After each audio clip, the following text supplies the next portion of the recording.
Good afternoon, everybody. It is 2 p.m. on May 19th of 2026. We will call to order today's May 18th, excuse me. May 18th, today's Ogden Valley City Council work session. We are currently present in the Huntsville Town Hall chambers, which is our anchor location. We are also available via Zoom for electronic participation.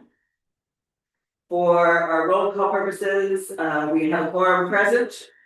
In the room today, we have Councilmember Hickman, Councilmember Booth, Councilmember Shaw, Councilmember Julie Baker. Thanks about Georgia. Wonderful. In just a minute, we'll also have Councilmember Hogan, which will be a full house for our city council, as well as myself, Mayor Wongler. To decide, we also have our trustee recorder and IT director helping with the meeting. Everyone is able to stand for the pledge of allegiance. I pledge allegiance to the flag of the United States of America and to the republic which stands, one nation, indivisible, with liberty and justice for all. And we will follow that with no message.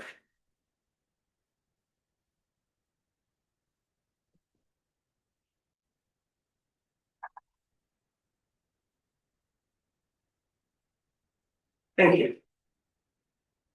All right. First up on the agenda is the planning update.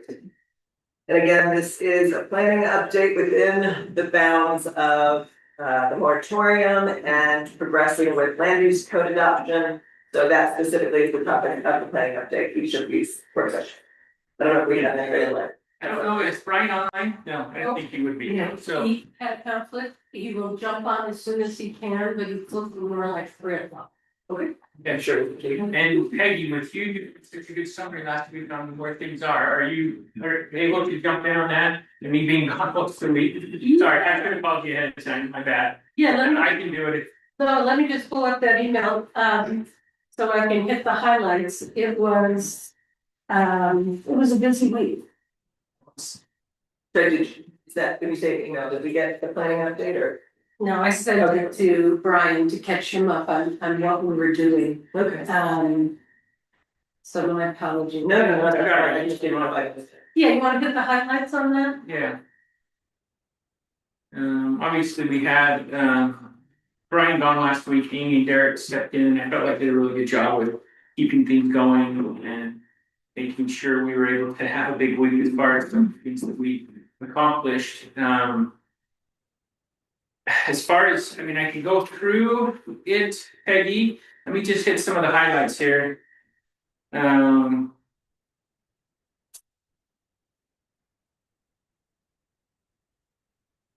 Where to jump in on part of the highlights of what you put down on here without just being. Well, for the planning commission, they have their hearing on Tuesday. We met on Wednesday, got the postcards out for our next hearing on the 26th, which will take care of the final ones. ABs, excuse me, ABUs, the ground zone that they had to, review and put together, since that's back in, short-term rentals, and what's one other? Agritourism. So those are the last ones they're gonna have the hearing on, so that's all noticed and posted, thanks to our great team here. All of the attachments are at the bottom of the hearing notices for what they've forwarded on, You did on the website. on the website, yes. Then what we talked to Brian about was all of the comments we made and listed all of the standards that we went through on Friday, so he could take a look at those comments and be ready. So he tried to get in the documents this morning when he had time. He'll jump back down at 3 and we'll go through the questions that we had for him at that time. So we should be wrapping up all of everything we need to have the discussion on lifting the moratorium for single family residences. So, and there's a line item number 4 on the agenda that will be the discussion of that resolution, because between planning and our attorney, they have to work out the language based on what's been what is potentially adopted on Tuesday, first and foremost, because that's the majority of the residential code. It's to us. Is, yes, we've adopted some of it, but there's plenty left and it's all on tomorrow night's agenda. But then there are certain things we know aren't going to be in, and so our attorney needs to be able to have that within the resolution that he's writing. So when you say, there's only one more public hearing and that's the 26th, that's the entire land use code, correct? That's not, because we're doing residential, except for 3 items tomorrow night.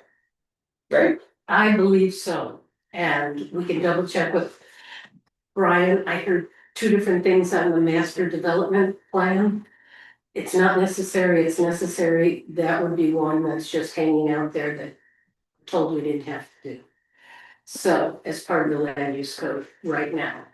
So that would be it, as far as I know. Wednesday, we did talk to Gordon about the possibility of writing that letter. Could he write Oh, the the resolution. resolution? And he said, yes, it's very doable, so he and Brian will have, and you will have to work on that. Right, and that's today's in today, and it's on tomorrow's agenda. Okay, so the whole land use code will be forwarded to us potentially from the public hearing on 26th. Yes. Yes.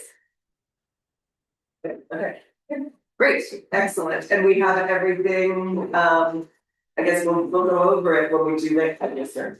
Okay, continue your thought, I just have a question. Everything has been noticed, because obviously we can't talk about anything unless it's on the agenda, everything's been noticed that I am aware of that the planning commission has forwarded to us. I'm not fully sure where we are with all of you said that Brian's taking on 3 and things that we've discussed. So all of that stuff will come over and then we'll finish up hopefully today. The rest of the discussion on those. Yeah, zones, and then that should be good for tomorrow. That's my understanding. Perfect. You have something, Councilmember Hickman? Yeah, that is the nature of my question. It would behoove us to know exactly what we gotta pass tomorrow night. And I think we know, but let's just have Brian make sure that we are all in agreement what we've gotta get done tomorrow night. To include the resolution doing the partial vote. You mean at 3 o'clock today, to make sure that. But wait for Brian, obviously, since he's key to this, but hopefully we can depart here with an absolute clear understanding and hopefully agreement on all of them. So that tomorrow night we can get it done.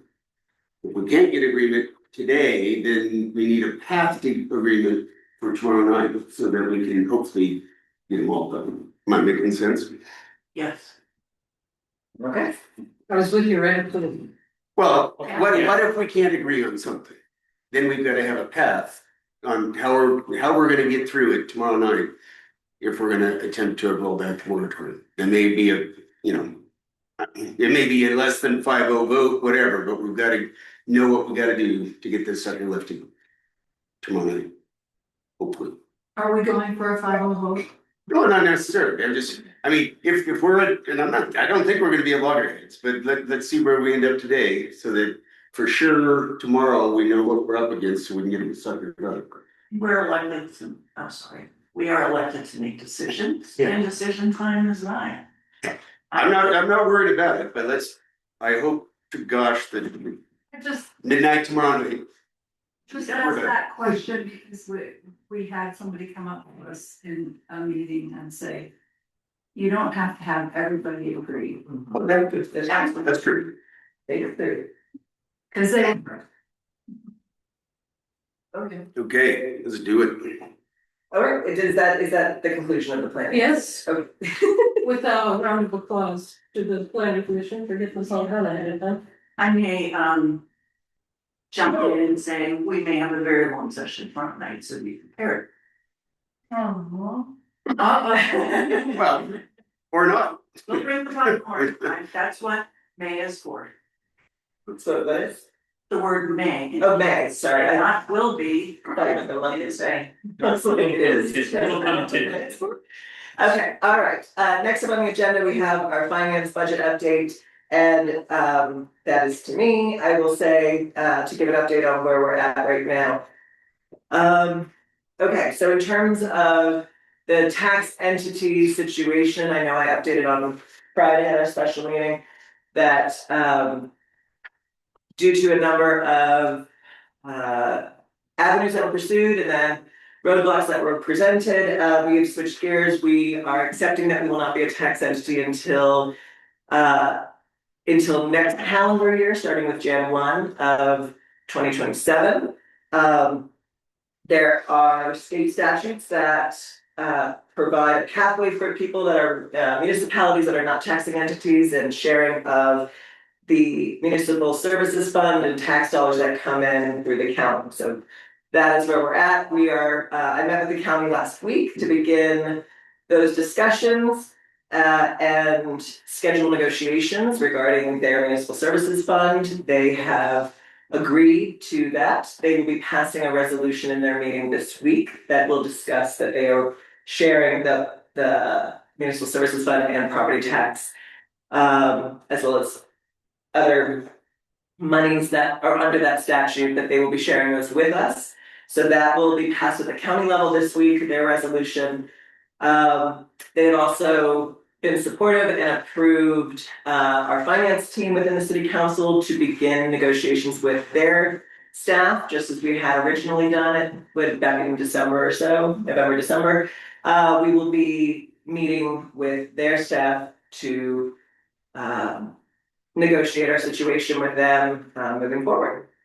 So that's happening with the tax entity situation. I'm kind of still referring to it as tax entity, even though we're no longer trying to become a tax entity this year. It still kind of falls under that for me. So secondly, just on that, do we have an answer?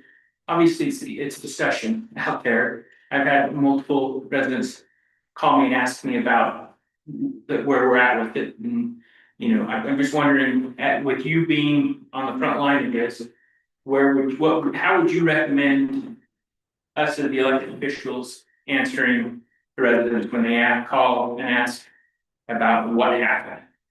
If I may jump in, this week I had articles for the OBN.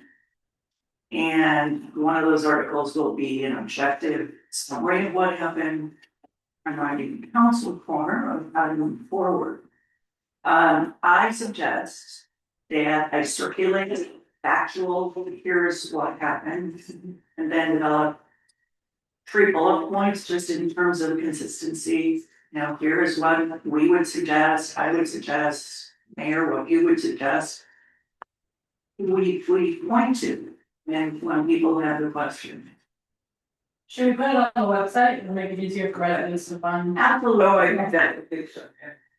And I guess before discussing it here, you'd rather wait till it's in print rather than us. No, I will circulate press, Okay, and so we'll simultaneously, even before it's in print. okay, Feel like that's great. it's absorbed. I got a call on the way over here, asking if they should show up and ask the question. And the point is, it's no unfollowed, it's a process Okay, that has not only affected us, but has affected numerous cities. Our colleague city that was incorporated later. And also it was through a news story about us that town found out where they are. So there's a history of it, and again, it's the process. It ain't the people. okay.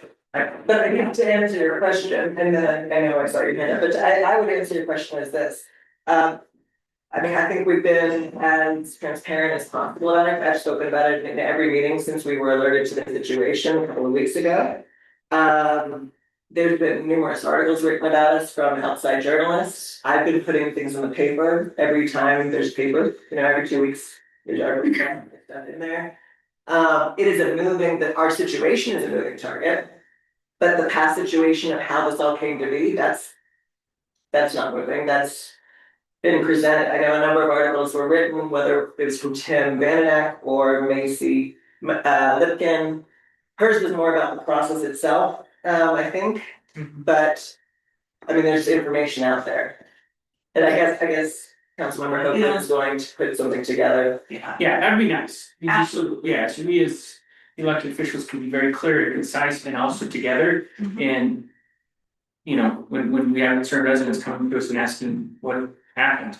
You know, why, could we have done more? Was there a mistake made? That's what I'm getting at. And I can answer based off of what I've heard, but I don't actually know. But you were there, you were with us throughout that whole time period. I was there, but it was not my key responsibility, so that's what I'm getting asked is.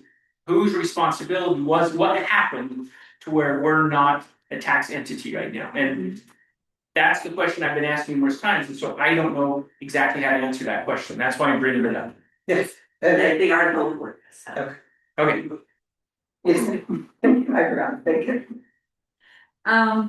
So, and the path forward, cause I Yes. think I heard you talking about a path forward. Well, that's all, that's, at this point, that's my biggest concern. So, well, Yeah. we need to tell residents our path forward. Well, so, I mean, and maybe tell me if there's something I'm not doing, because I'm talking about it at every meeting.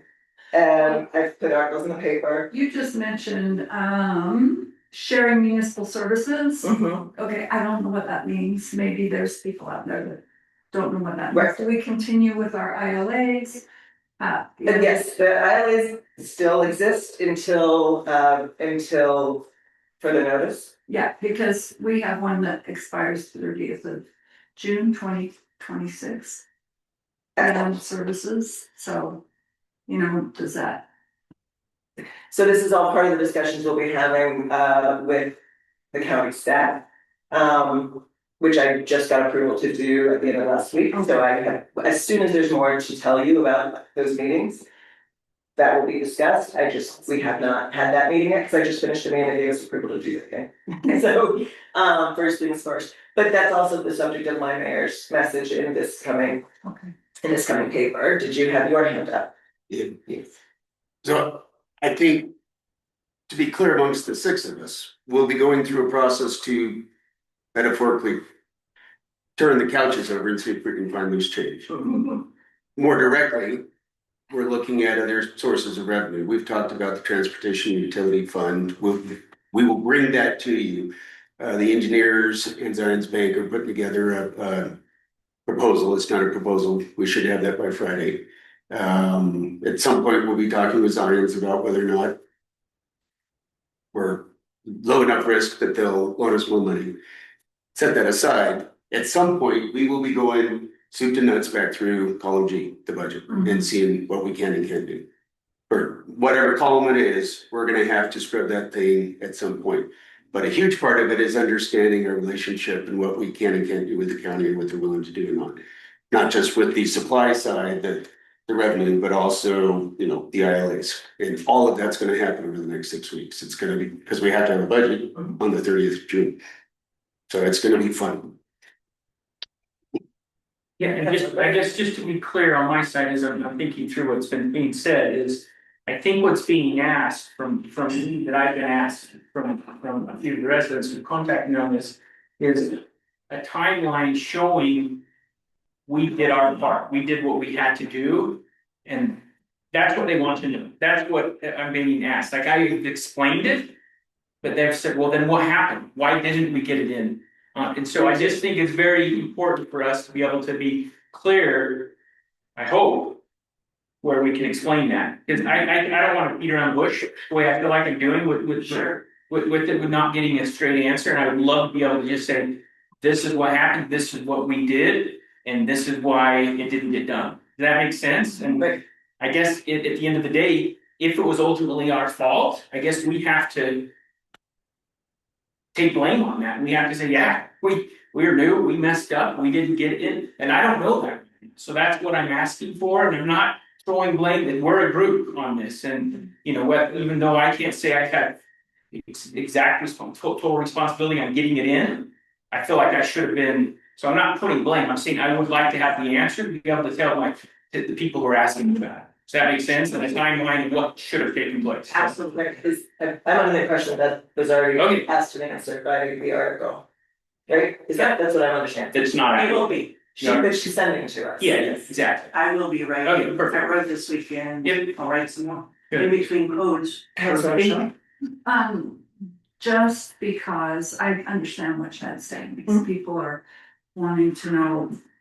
What I hear is, why can't they change it from Jan 1st to to Jan, it's a day, it's just a day. So people aren't understanding the whole thing. Right. Which, so that you all, I mean, we are a group here, and I've been discussing this with the group. So that was my first whole line of attack, right? So my first whole line of attack was, I contacted the LG's office, let's get this date changed and amended by a day. Turned out that wasn't going to solve the problem, because the Property Tax Commission has its own laws. So it would need a legislative action, so then I switched gears and went after the legislature, and I was on the phone with different reps and senators and all kinds of people trying to call in a special session so that they can pass a piece of legislation that would enable us to become a taxing entity this year. I came back, kept everybody in the loop of exactly what was going on there, and when that finally looked like that's certainly not gonna happen, I explained all that, shifted gears towards the Property Tax Commission, tried to get the Property Tax Commission to agree to change a rule. Turns out they don't have a process to change the rule, and in fact, they say even if you were a taxing entity, we couldn't process you, it's May, it's too late, all this other stuff. Great, and everybody's since then pointed out, and you have the statute, go pursue that statute, great, we're pursuing that statute. That statute is that for those municipalities that are not a taxing entity, which is basically every municipality in their first incorporation year. We have a thought for that, and that is the county has to provide you with your share of the property taxes because you're not a taxing entity, you're still under them in terms of the property taxes will come to them, they will then pass them through to us. That is not, I mean, the county was fully supportive of us becoming a taxing entity, it is a hassle and a half for them to do this. They would much prefer it if we simply got our property taxes directly. But such is where we are, we have to go with what is, and so what is now we're working with the county on negotiating on all of it. So that's where we're at, is, it doesn't mean we don't get, I know I've heard things, oh, we can't get yes, we're getting property taxes. What this has meant is we can't change our property tax. We cannot go through truth in taxation and increase our property taxes. That is all that's happened by not being a taxing entity. Right. Our budget shortfall is exactly as it was, that hasn't changed. We wanted to be able to fix that shortfall through raising property taxes. That is not an option this year.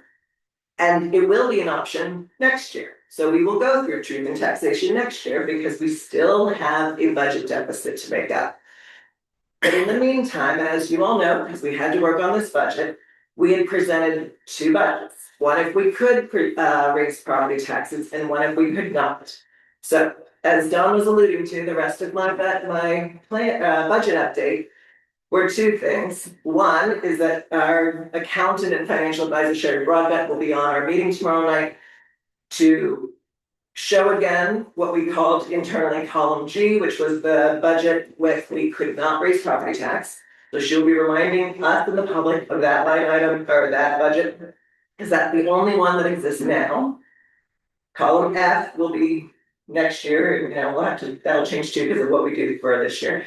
But we'll be looking at column G and adjusting it accordingly on all the different things that we can do to try to make it balance. So that is where we're at with that. Sherry will be presenting that tomorrow night, and we will continue, the finance team will work outside of public meetings together to move it along, and every public meeting will come back and we will present and update everybody. In that finance team, which for city council consists of Councilmember Hickman, Councilmember Hoagland, and myself. We have met, as Don alluded to, with the team that will put together all the stuff for the transportation utility fee, which is the only real revenue option that we have at our fingertips. Not that anyone on council wanted to do this, but without raising property tax, this is one of the things we have to do. So we started researching what are the requirements for the transportation utility fee, what are all the costs involved with it, how we can achieve and meet all the requirements in the most cost efficient way. So we are working with that. We've also had a resident contact us, Kari Cutler, who has some experience with transportation utilities. She's made some suggestions as to things we can do to try to help limit some fees. It is an all hands on deck presentation, and we will be bringing it to the public as soon as we have more information. Yes, Councilmember. A simplified way of looking at this is we still get the types of taxes and certainly the amount of tax that was a property tax that was contemplated in the feasibility study. So we still have that. The fundamental problem is that's far less than what it takes to run a city. Yeah, so, Understand. and so, you know, that there was a debate during incorporation, no new taxes are needed, and people relied on the study. And others said, well, it doesn't look concrete, or the study doesn't look like it's reliable. And so those people were correct, actually. Go ahead. So, you know, I think people understand that. It's in the past. It's what we do going forward. And Absolutely. that they can understand what we're Yeah. doing. I've had people that have talked to me that have read the newspaper articles and are still asking how does that work? Or what happened, you know, so. So it sounds like we've got an article that's gonna explain it, hopefully. I don't know, but if anyone has any other suggestions on how to get that information out, please. Because right now, we're doing what we have been doing, right? We're talking about it in meetings, we're putting it in the paper. We have e-blasts at our disposal, I believe, but other than that, we don't do social media as a city, we're getting our website populated with information, but it's still a work in progress. So if anyone on the council or anyone in the public that has suggestions on ways to get information out, please suggest. I think simplify. So those were the topics I had written down for the budget update. Any other questions about that? Okay. All right, moving on to consent items. There were 5 sets of minutes that were put out. Anybody have anything they needed to review about the minutes? Yes. I just want to compliment Sharon on those minutes. They're getting better and better. All the details you had in there was amazing. So thank you very much. And the timing, I mean, Yes, thank you. That was a lot and she's got, for tomorrow night, we're approving all the way up to this month, May 1st, and technically, they need to be done in 30 days, and yeah, they were very informative. I missed one of the meetings, so I was able to read through it. It was just good. all right, Thank you, Sharon. any other comments or anything about the minutes? I was sent an email from I think she's our clerk, saying that we do not have a register of invoices to approve in tomorrow's meeting, so I have nothing there, and I haven't seen any further invoices sent by anybody, so that's in terms of approval of payments. And then I hadn't heard about business licenses. Are we I haven't had any, to come through to approve? So it looks like tomorrow night's consent agenda will just be the minutes. I think there's a disconnect. I'm glad Brian's coming on. I need to ask him about that because I had somebody contact me about their business license, and when I went and looked, it needed approval from Ogden Valley City. And I'm thinking that's a planner that needs to look as pertaining to our land use. Right. Was it a short-term rental? Yes, Okay, so you're gonna follow up with Brian on that? I CC'd him on, so he knows what's being asked. I did talk to Diane today, our clerk, as I went in. I thought I had approved them before, but I haven't even approved the river print today. And she said we didn't get them in the packet soon enough. Are you still open to taking those? Or do you need them for the next? I kept, I mean, so I don't get things in any kind of a time frame for packets, but trying to be as liberal as possible with the agenda so that we have last minute things that I left on the agenda approval of payments and didn't list anything, but I specifically didn't list anything anywhere so that maybe if anything needed to be added, it could be. I have don't, some river print ones that are. that can't wait.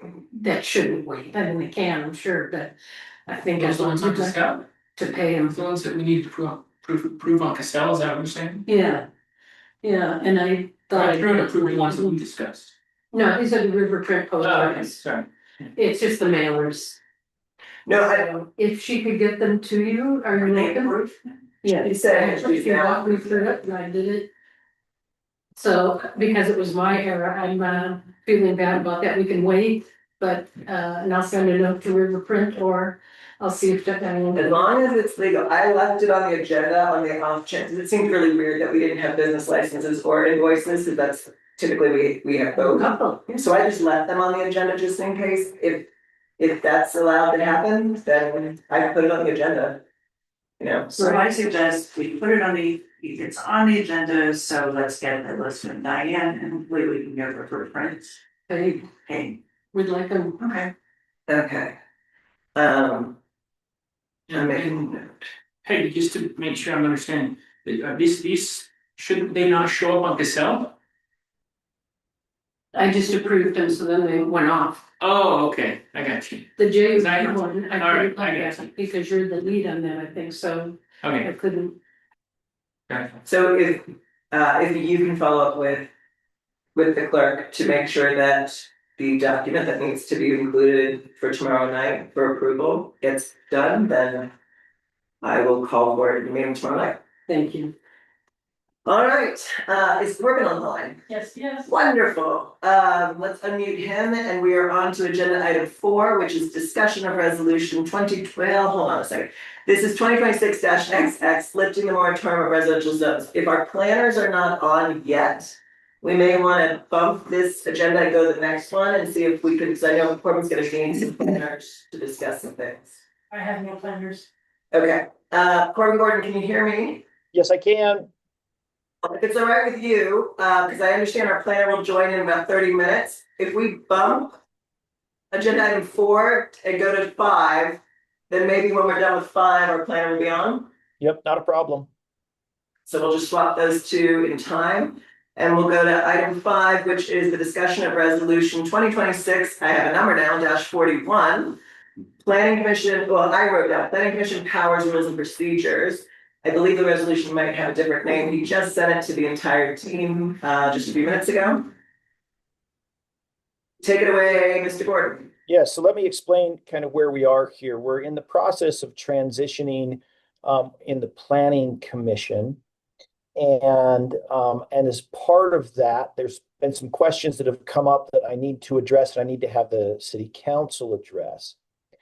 So normally, the way that the Planning Commission and the agenda and everything works is we appoint a planning administrator. And the planning administrator works with the mayor or the city council and brings the agenda items to the Planning Commission. There's a coordination process that goes through that. And so there was some questions that came up last week when I was working with the Planning Commission, and they had questions going, hey, now that we are basically through all of this major stuff, who controls the agenda? How does that work?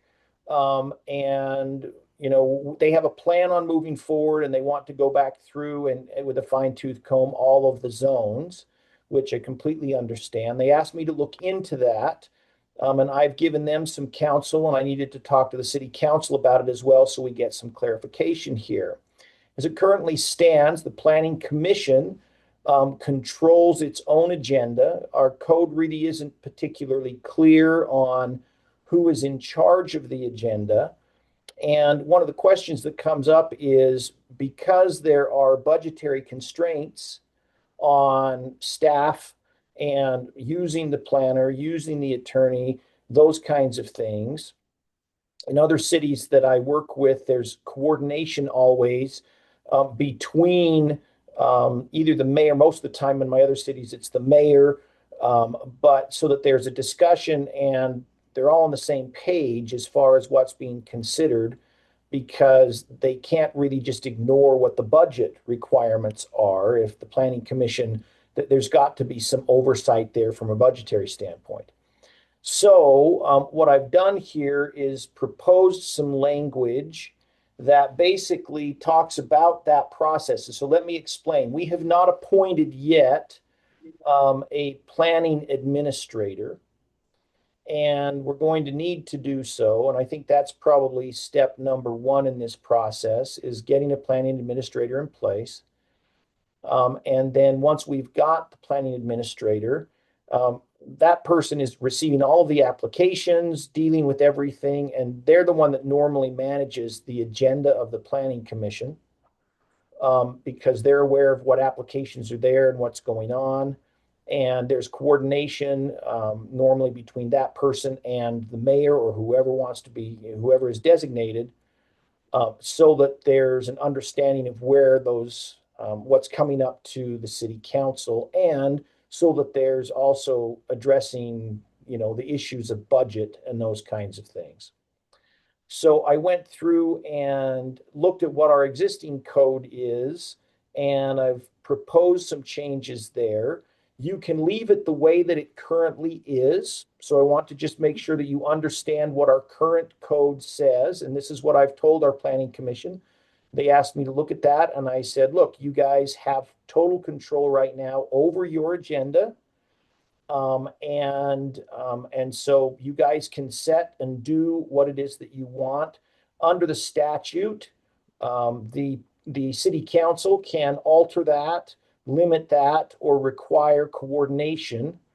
And so, so I had that discussion with the planning commission, and I'm now also coming to you guys because I want everybody to be on the same page here as far as where we currently are. And we're transitioning over because we've been under the gun now, but the planning commission is now starting to, they're almost done with their work. And now the question becomes, okay, what's going to be the next steps? Are they going to just be doing applications, which they haven't done yet? And then how much of the budget is there for them to go back and start doing the zoning with a fine-tooth comb?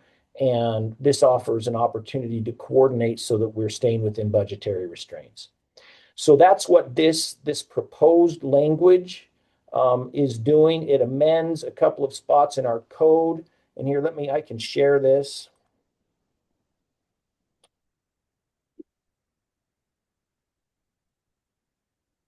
Let's see here. Okay. So ordinance 2026-41. If you come down, we're amending 2.01.080, and this is for discussion purposes only today, where we would be creating the position of a planning administrator director. We're not appointing that person today. We're only creating the position. And then right now, the appointment is by the mayor with the advice and consent of the city council. There's been some questions regarding powers granted to the mayor. And so I just want to point that out, that that's the way that it's drafted now. That's the way most cities do that. And then talking about the duties of the planning administrator, which also states that the planning administrator is the one that is in charge of primarily the agenda and moving the items on the agenda and taking care of all of that. We clarify that he or she does not have independent legislative authority, and that they've got to the city planning administrator has to administer it in accordance with budget and contract compliance. And then this next one, 2.04.090, addresses specifically issues of creating the agenda, working within. So down here, probably the biggest ones are right here, agenda administration. Planning commission agenda shall be administered and coordinated by the city planner administrator in coordination with the planning commission chair, the city recorder, and the mayor or the mayor's designee. Mayor consultation before a planning commission agenda is finalized. The city planning administrator shall consult with the mayor or the mayor's designee regarding proposed agenda items, staff capacity, consultant availability, legal review needs, budget impacts, administrative priorities, and any matters requiring coordination with the city council. And then the city planner administrator shall prepare or coordinate the preparation of the agendas. And then requests for agenda items. A request to place an item on a planning commission agenda may be submitted by the mayor, city council, the city planning administrator, the planning commission chair, or by a majority vote of the planning commission at a properly noticed public meeting. So it's not that the planner can just simply control completely what happens there, but the planning coordinator is the one that's primarily in charge of it. And then we have a process to review that and talk about deferral, those kinds of things here. Gordon, Yes. will you go back? I think you used the term planning coordinator. I don't know. Was that Oh, sorry, planning administrator. Yeah, planning administrator. I Byron has apologize. to- Yeah, I Okay. apologize. Yeah. No, that's okay. I was just making sure I was on the right. Yeah. So, Bob? and so for purposes of today's work meeting, I'm hoping that you can read through this. And it's coming up because of the transition that we're now having, where the planning commission are asking these questions and going, okay, what's next? They have a list of things that they want to do. And now the question is, okay, from a budget standpoint and a coordination standpoint, how is this process going to work? This is what the other cities that I work with do. And so I wanted to bring it to your attention so you can review it and then have any discussions as far as any potential changes or whatever you want to do here. Questions at all? Go ahead, David. I have one, Corbin, about what is the role now of the planning commission? Can you just briefly tell us what is gonna come to them? Are these all building applications? Are these subdivision applications? Can you give me a scope of? Yes. So let Plan. me, yes, I will do that. And I will do, so I'm going to give them training in their next meeting on what it is that their requirements and what their purpose is now. And there's going to be certain applications that come to them. Some of them will not. The state legislature has changed this pretty dramatically, and now the planning administrator does a lot of the review. But the planning commission is the place where all of the public hearings are held. And so I'm going to train them. They've not dealt with any applications yet. And so I'm going to go through that with them. And I think it would be good to have the same training for the city council so you also understand what their role becomes. And then the second one is new legislation, new ordinances, and refinement of zones and land use. And some of that's got to be coordinated with the city council because there are budgetary constraints. And I'm assuming that everyone's going to want to go back through and have a closer look at the zones over time once we get the moratorium lifted. But they need to have some guidance as well and some understanding on what what their limitations are, I guess, from a budgetary standpoint. So that's why this is coming up right now, is because we're now shifting over. They won't have anything on their agenda coming up after the 26th, I believe. Jen and Tia. Yeah, so two things. First, I'm assuming this will be a paid position or no? Oh, which one? The city planning administrator. Yeah, I mean, it'll either be, it's in here where you can appoint them by contract, by actually full-time employee. You've got the freedom to do whatever you need to do there. But Okay. For purposes of designation, the planning administrator has certain powers statutorily. That's very important to the city. And that designation is the thing that really matters the most. Yeah, and secondly, just thanks for the clarity on this. I think this is a good example of when we're introducing something new like this, that's somewhat of a big thing. I think it's helpful to have your explanation and to us that are not as experienced in making moves like this, to have this up front rather than just have a change on the agenda that sometimes catches us off guard, not knowing exactly what direction we're moving with it. So this is super helpful for me, at least. So I appreciate the clarity on that. Thank you. Corbin, I heard you say that the city planning administrator might not, like the city planning administrator might not send everything to the planning commission. Is that what I heard? That is correct, and that's statutorily. So Okay. that's not something that the planning administrator gets to choose. The state legislature has come in and made some very strict requirements. And so standard subdivisions, there's a list of certain applications that no longer are required for public hearing. And so there are certain things that just the planning administrator is the only review that the city gets. And that's why this designation is so important. There are certain ones that do get sent over to the planning commission.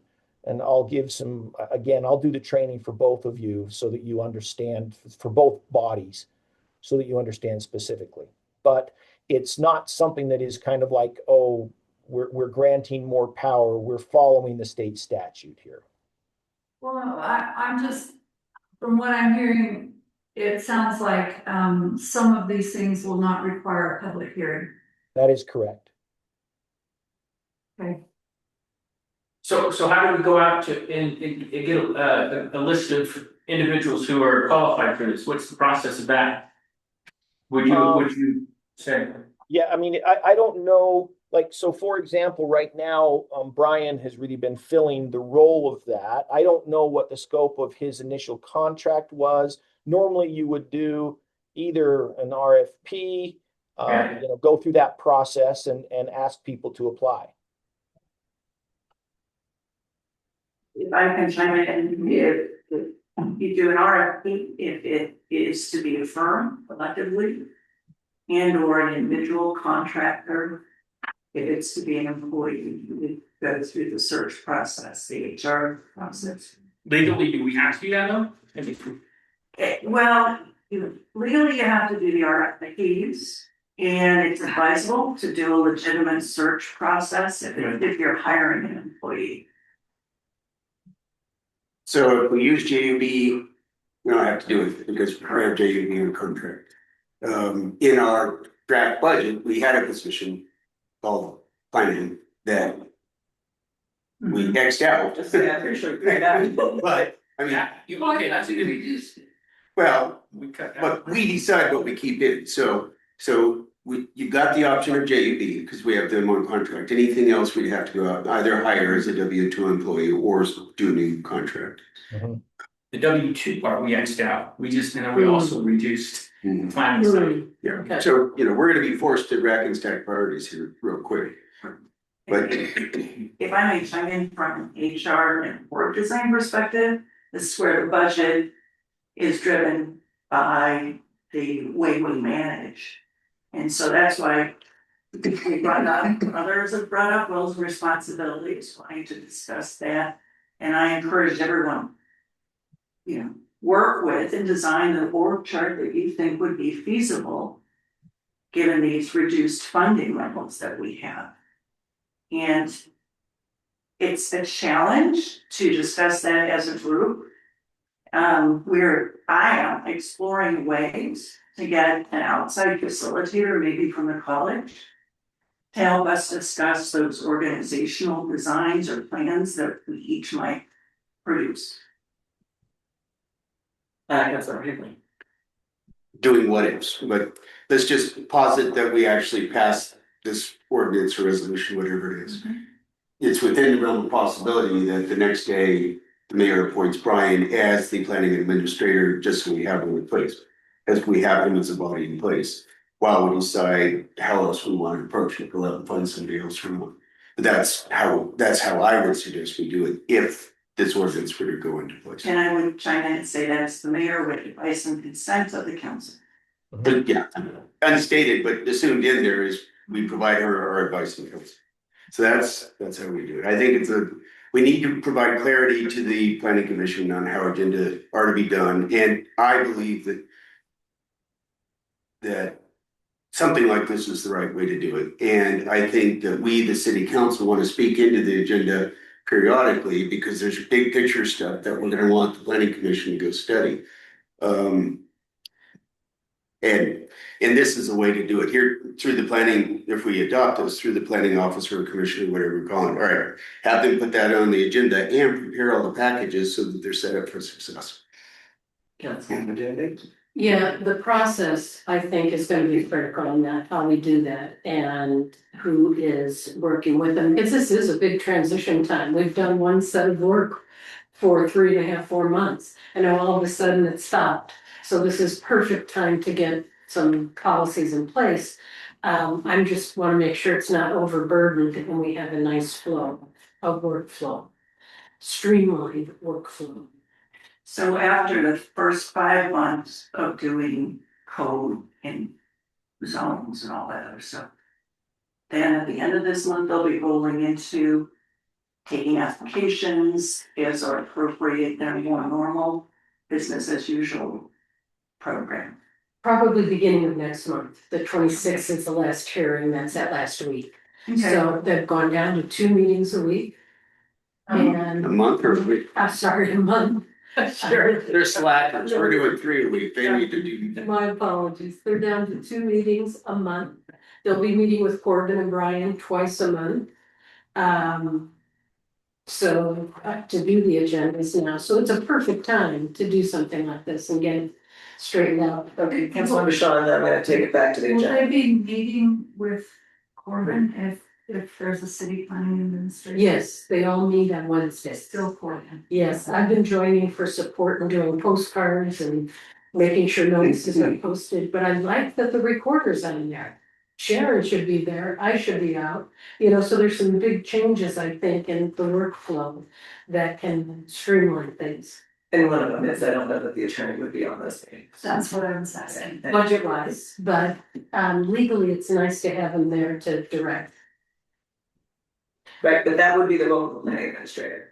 That's sure, her question was moving forward, would that be something?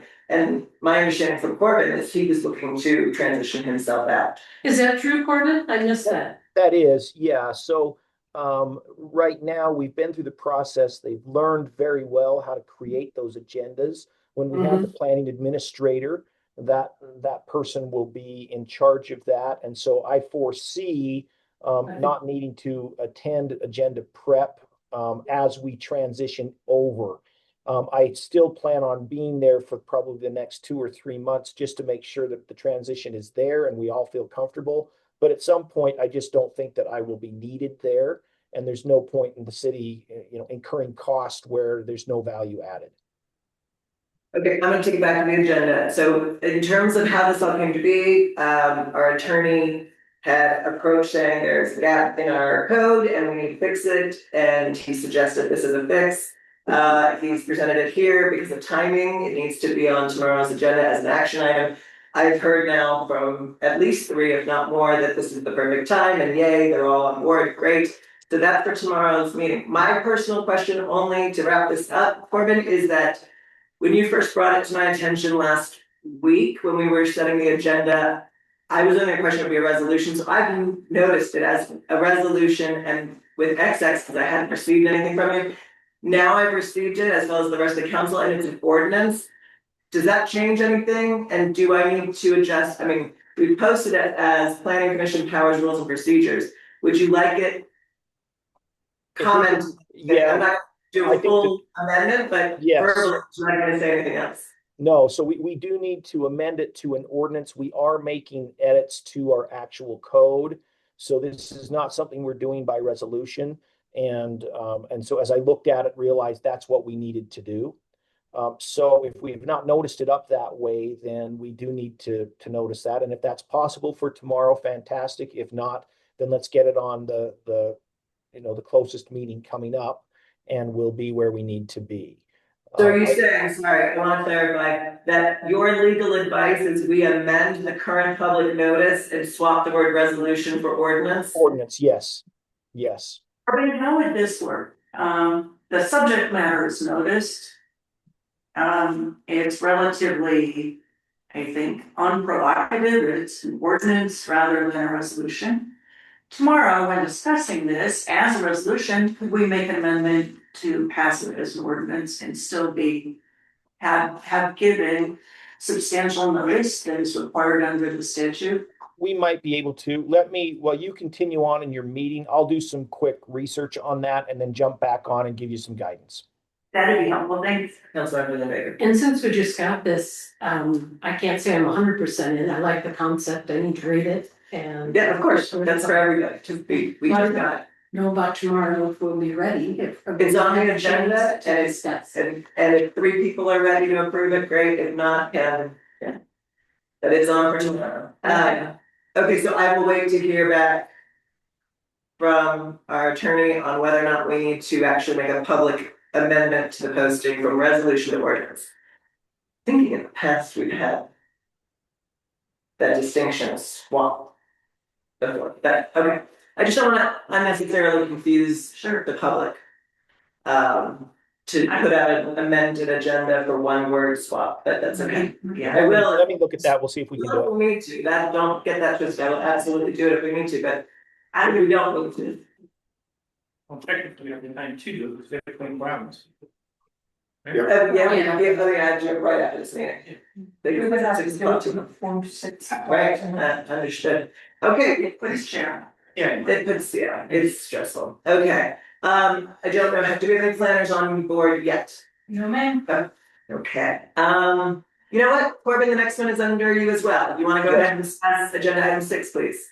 Yes, so this was at the request of Dawn to establish an internal administrative process for receiving and dealing with claims. We have had now a few that have come up, and you will continue to have these come up. So I've circulated resolution 2026-20. I think you've had an opportunity to review this.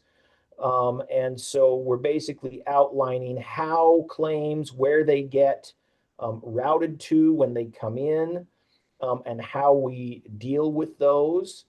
And so normally, let's see here. So the claims right now, we would have the claims contact be the city recorder.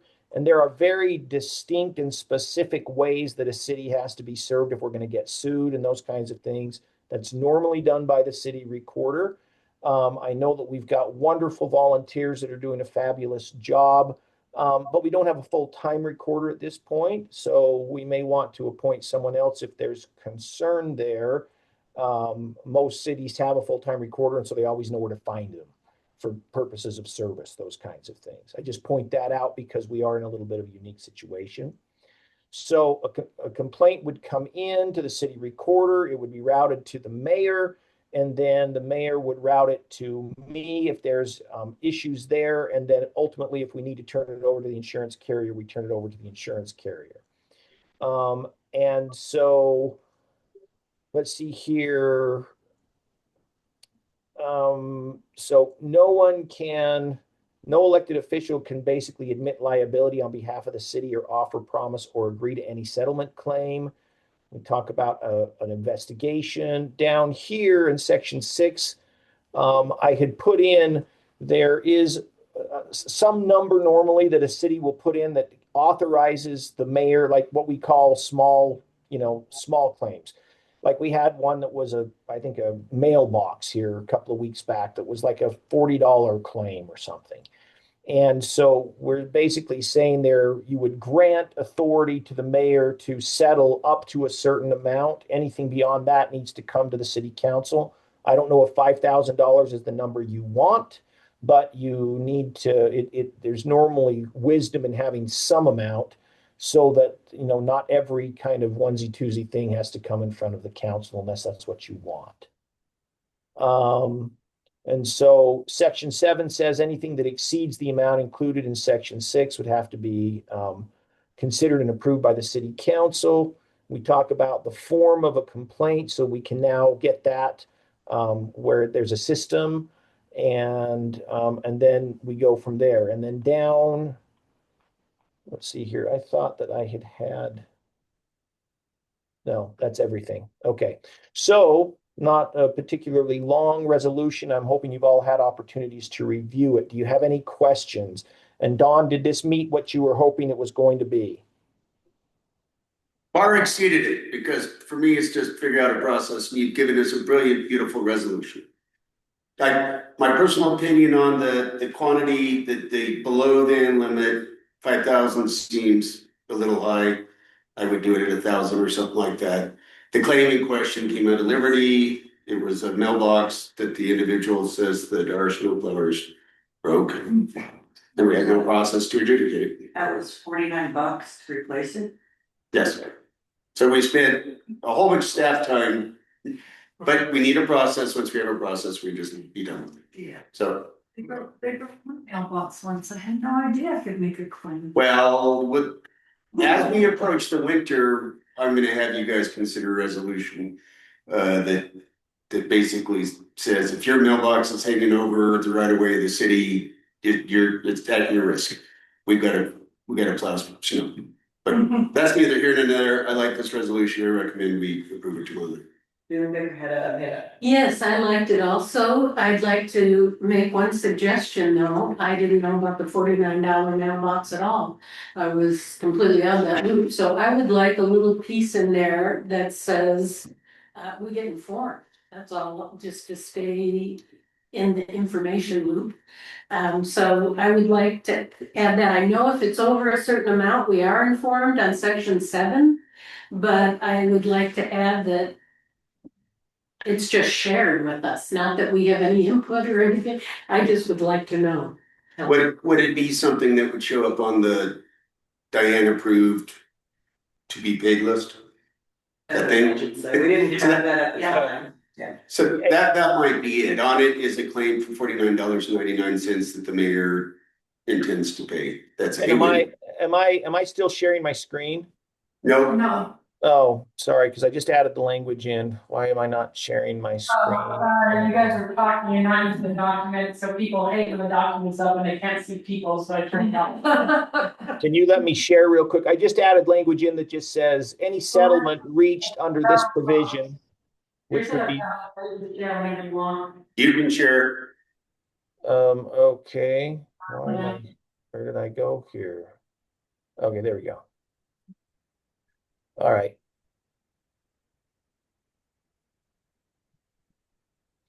Okay, so I just added this line in right here. Any settlement reached under this provision shall be reported to, I should put reported to the city council.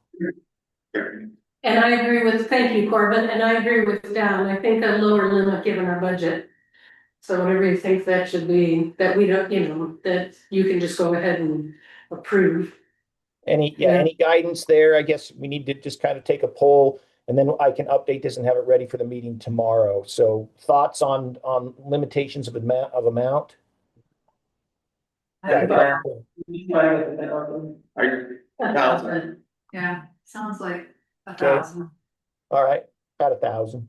All right. Corbin, my only question is, and I don't mind this, and what it states in terms of my responsibilities here, but is that in alignment with the way our current distribution of duties is done? I'm under the impression right now, insurance and all that stuff is falling under Councilmember Hoagland with her portfolio. So what section? This is in general where it says that basically it comes to me and I'm supposed to do these things. I just wanna make sure that it isn't in conflict. I viewed insurance as being an obligation to make sure it's secured. Not necessarily the broader issue of compromising claims. Investigating. I'm fine, as long as Yes, if it's fine. everyone thinks that fits, then I'm fine. It's, But I didn't wanna be in conflict. yeah. In section 5, does this really happen? You go out and investigate claims, gather facts, take photographs? That's what happened with the mailbox. Well, in my professional life, I've done that multiple times in the Air Force, in government. In this particular case, the individual reached out to me and said that Weber County Roads has been unresponsive to him, and I called up Weber County and said, what's going on? And they said, well, our policy is if your mailbox is in the right of way, we don't pay it. So anyways, I did what we shouldn't do based on this, but we had no resolution. I followed up and tried to figure out what it would be, and I said, this is $40. Corbin gave us a policy so we can be done with this, so. But you gotta do some due diligence to Right. make sure we're doing the right thing. Okay. Yeah. Okay, sounds like everybody understands and is on board with that. No Be able to questions? pass that one tomorrow night. All right, I've got a question for that. All right, let's see what else I can have Corbin talk about before planners get on. What else? I think that's it, except for the lifting of the moratorium. That seems to be the only thing left that involves Hardin County. Here, where did I just put that? Do we have planners on here? No, ma'am. Okay. But we do have this chart. I was just trying to find it again. That listed all of the things that needed to be passed before we could, so I don't know if anyone wanted to double check that and look at it, but the only thing that's on there that we haven't done is that master development agreement. Which I don't understand that, if it, yeah, And that's already the three things that we know aren't there. right, but that was the language Corbin was gonna put in with those three things anyway. Okay. Okay. Right, Corbin, you were gonna leave out ADUs, short-term rentals. So what about gravel? Cause you just said that that's on the latest, but that wasn't one of the three. ADUs, short-term rentals, I'm sorry, which ones? And am I still sharing my screen?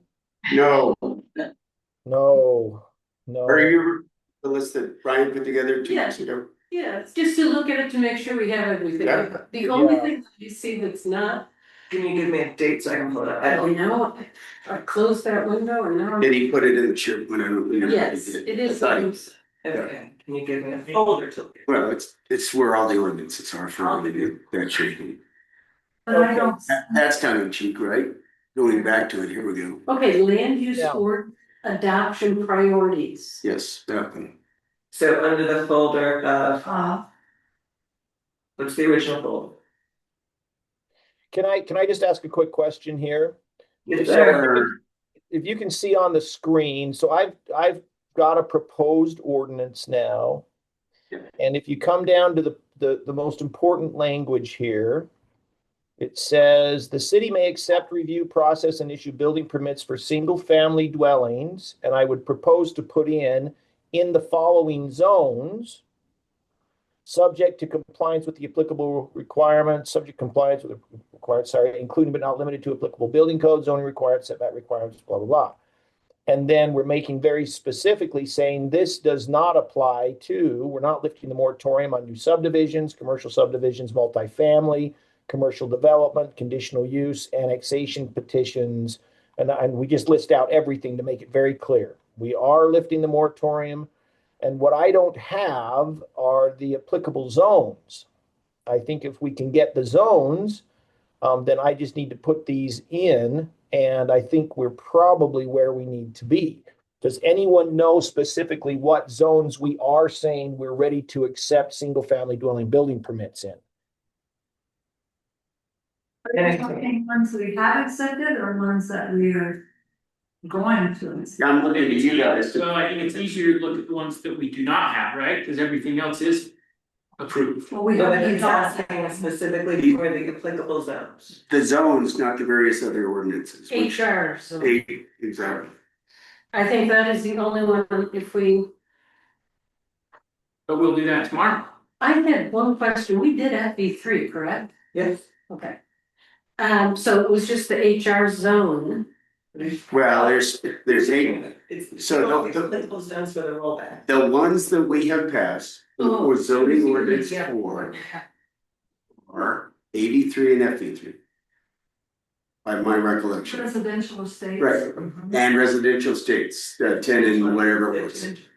And I- F5 and 10. We have not yet passed HR, F5, F40, shoreline. What's the other one? Open space. Open space. So Forest It's all on Valley, the agenda. we did adopt Forest Valley, did you say that one? FV3, we adopted the last city council. Okay. So Residential manufactured housing, that's a residential zone. there we go. We haven't adopted that one either. That's on the docket tomorrow. So And this will be adopted at the end of your meeting. So we need to include whatever you think you're going to get adopted tomorrow. And if we don't get to all of them, I'll just erase it out. So I really need a list of which ones we're including here. I currently have, and look at the screen, I've currently got AV3, FV3, I think you said residential estates. 15 and 20. It seems to me the easiest course of action would be that Chad and Peggy just send him that list that you are saying that you have from Brian. Of everything that needed to be adopted to roll it back, that's what he's asking for. that's what I do. So. One or both of you, if you can get that to Corbin, he can put it in and we can get that. And then Corbin, cause this is the first I'm seeing of this document, when you get that from Peggy and Chad, you will then I will circulate. circulate it. Yes, absolutely. I'll send it to everyone. Okay, perfect. I guess we can, anything else about that? Well, are we gonna review this draft ordinance right now? Is that since we have it up. We don't have a planner, but It's 3:10 and we've got land use code to go through. I would say, how about we wait till he finishes writing it, sends it to us, we all read it at home and we can discuss it tomorrow. I'm okay with that. Yeah. Corbin, Yes, would you please send me that draft so I can see your paragraph above and exactly what you're asking for there? I'm not sure I understand. Just send me the draft you have. Oh, yes, I will do so. And I'll highlight in yellow the part that I need from you here. I'll send Great. that, I'll circulate that. I'll do that right now. Thank you. And I might as well confirm now, since I haven't seen it, is this gonna be a resolution or ordinance? This will be an ordinance because we are amending the moratorium. Okay, I have it down, publicly noticed as a resolution.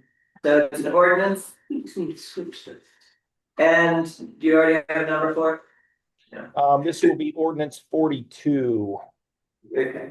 And Mayor, if I may, and I understand what you said, but Corbin, how does this address short-term rentals, ADUs, and agritourism? Does it at all? Not does that not. it's adopted, but does it speak to how a person who's doing a permit should wait or deal with those parts of the zoning ordinances that the zoning ordinances reference? It doesn't even address it. So the only thing I've done thus far is said, in these particular zones, you can come in and pull a building permit for a single family residence. That's what Okay. this does. That's it. Okay, there we go. If there's more scope to it that you want, tell me, but my understanding was that's the only thing that we're lifting. There we go. Okay. So by default, you can't do agritourism, ADU, or SDR yet. Yeah. There we go. Perfect. As long as that is true with that. That's why I asked the question. But a lot of times where things are silent, I, all of a sudden it means that the landowner's allowed to do something. Attorney? I would say, don't be silent, say, It does not. it does not include, these are the things that are left out, because if it's silent, it tends to go to the landowner. do you understand that point, Corbin? And Corbin's still there? Oh, yeah, I'm still here. I'm sorry. I was just saving my file. So I apologize, Mayor. Can you repeat that? My concern was that if it's silent, silence in land use tends to go to the property owner, and so I would suggest, if we know for a fact we don't want anyone trying to access ADU, SDR, or ag tourism within it's permitted within their zones, then we need to state it in this ordinance so that we're not silent on it. I would assume that that's the case. I will do so. Yeah, I can put that in because we do have a list of everything that we are not lifting. And so I'll just add that in as part of it to make it very clear. Thank you very much. And to avoid interpretation problems, you may want to consider referencing vested rights. And acknowledging that those proceed per whatever vested vehicle. We already did that. I mean, I think in our, well, let me look at that, Kate, Yeah, because just, like you said, you may want to, but it's just worth looking back and seeing if that's clear. Because for interpretation down the road, we stumbled into that consistently. yeah, I'll take a look at that to see if there's anything that I feel we need to do. I'll do it. Okay, thank you. All right, I think that about wraps it up with you, Mr. Gordon. Okay, thank you so much. We'll see you tomorrow. Perfect, thank you very much. Thanks, Bye. All right, item 7 on the agenda is the discussion of building development excavation permit fee revision. Mr. Hickman. We don't have it yet. So tabling. Yeah, table it. We're not gonna vote on it tomorrow. What I asked him to do, Chad and Peggy, is if Brian was chewing on before he went on vacation, a change to the permitting structure specifically related to developments. And so I suggested to Brian, and they come at us with one fee schedule change versus two, and we'll get it all done at the same time. So this is excavation permits that I was working with, Brian was working some. So we're not gonna deal with it today or tomorrow. Okay, so for tomorrow's agenda, that would be Correct. item 9 and then Yes, correct. table. All right. Yes, correct. Okay, so that takes that off the table. We got number 8, discussion of planning commission recommended land use items. Do we have planners on yet? No, Okay.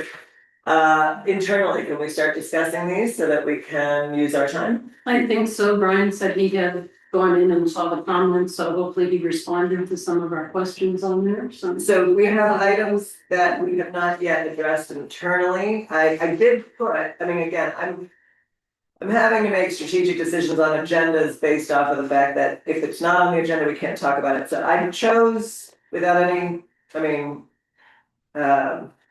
direction here, but I chose to put the standards back on because we were looking to get information back from Brian or from planning, and so I knew we couldn't discuss it if it's not on, so I put it on, but otherwise, we have, outside of standards, the rest of the ordinances, A through G, are the ones we have not yet talked about, so I would suggest going straight into those. And seeing what we can knock out internally, and then if planning jumps on, we can discuss whatever changes that makes. The things standards that we discussed. Does that make sense? Alright, let's do that. So I think the first thing on the list is, we already discussed HR. I thought we did too. So let's go into, we could do. I think we need to go through it. There were substantial edits. There was this, okay, And I am still editing and going through, because there were substantial changes in the nature of the zone, the way it was produced. So I'm still going through and checking to make sure these are appropriate changes that were submitted to us and those that we discussed last week on this. So I am in the middle of the. so not ready yet. No, not. Should we jump to subdivision? I think we need the planner on to talk about subdivisions, because I have questions of the planner. Should we move to? I texted Brian, he was not responding yet, so. Is this the only the only question I had on subdivisions was a 35-foot height? I've got questions about widths of flag lots. Friday? We haven't talked about this ordinance yet. We have not talked about subdivisions yet. Hasn't been We talked discussed. about cluster subdivisions, but not Right. subdivisions. Okay, so how about I take advice from council, where would you like to start? Did we get anything back from planning commission or planner about outdoor lighting or questions? I talked to him about it. Outside of the discussion Friday that was. Yeah, can we open that one? Let's start there. Sure. Well, let's jump in. Can because we you got. advise on the file to go into, there's like 7 different planning files, so I just, you make this. Let me send it to you. We're already outdoor lighting, Yes. Roy -16. What is that? Yes. Point on, you know, the planning commission. Okay. I'll send you. Brian did it within the hour. Yeah. There's some information on. Yeah. City council, okay. And then, okay, perfect, thank you. The first thing that jumped out at me, when I went back and looked at this again, the first thing that jumped out at me was under 1816-2. I don't think there was any problem with purpose that first paragraph. And I kind of asked Brian about this because lighting for residential, did you see that? 108-16 okay. Where did I say? Sorry. 18. Oh, 108-16-2. Okay. The second paragraph down, lighting for residential use. I highlighted it because I thought it was important, except as may be provided in section 108-16-7, and that's the compliance piece. Lighting standards of this chapter are not mandatory for single-family, two-family, and three-family dwellings in existence or approved before August 1, 2017. The city shall employ educational methods and incentives to encourage voluntary compliance. So I thought that was important as we read through the rest of this, that it's not an enforcement stick we're gonna beat everyone with. It's a goal that we want to get to encourage people to do that. So if I'm reading that right, then it's an encouragement. After 2017 though, when the ordinance was in place, then folks have to start looking at upgrading, or if, you upgrade, this would be the goal. I read that, Peggy, and saw that it was not mandatory, which was something that I was pushing back on.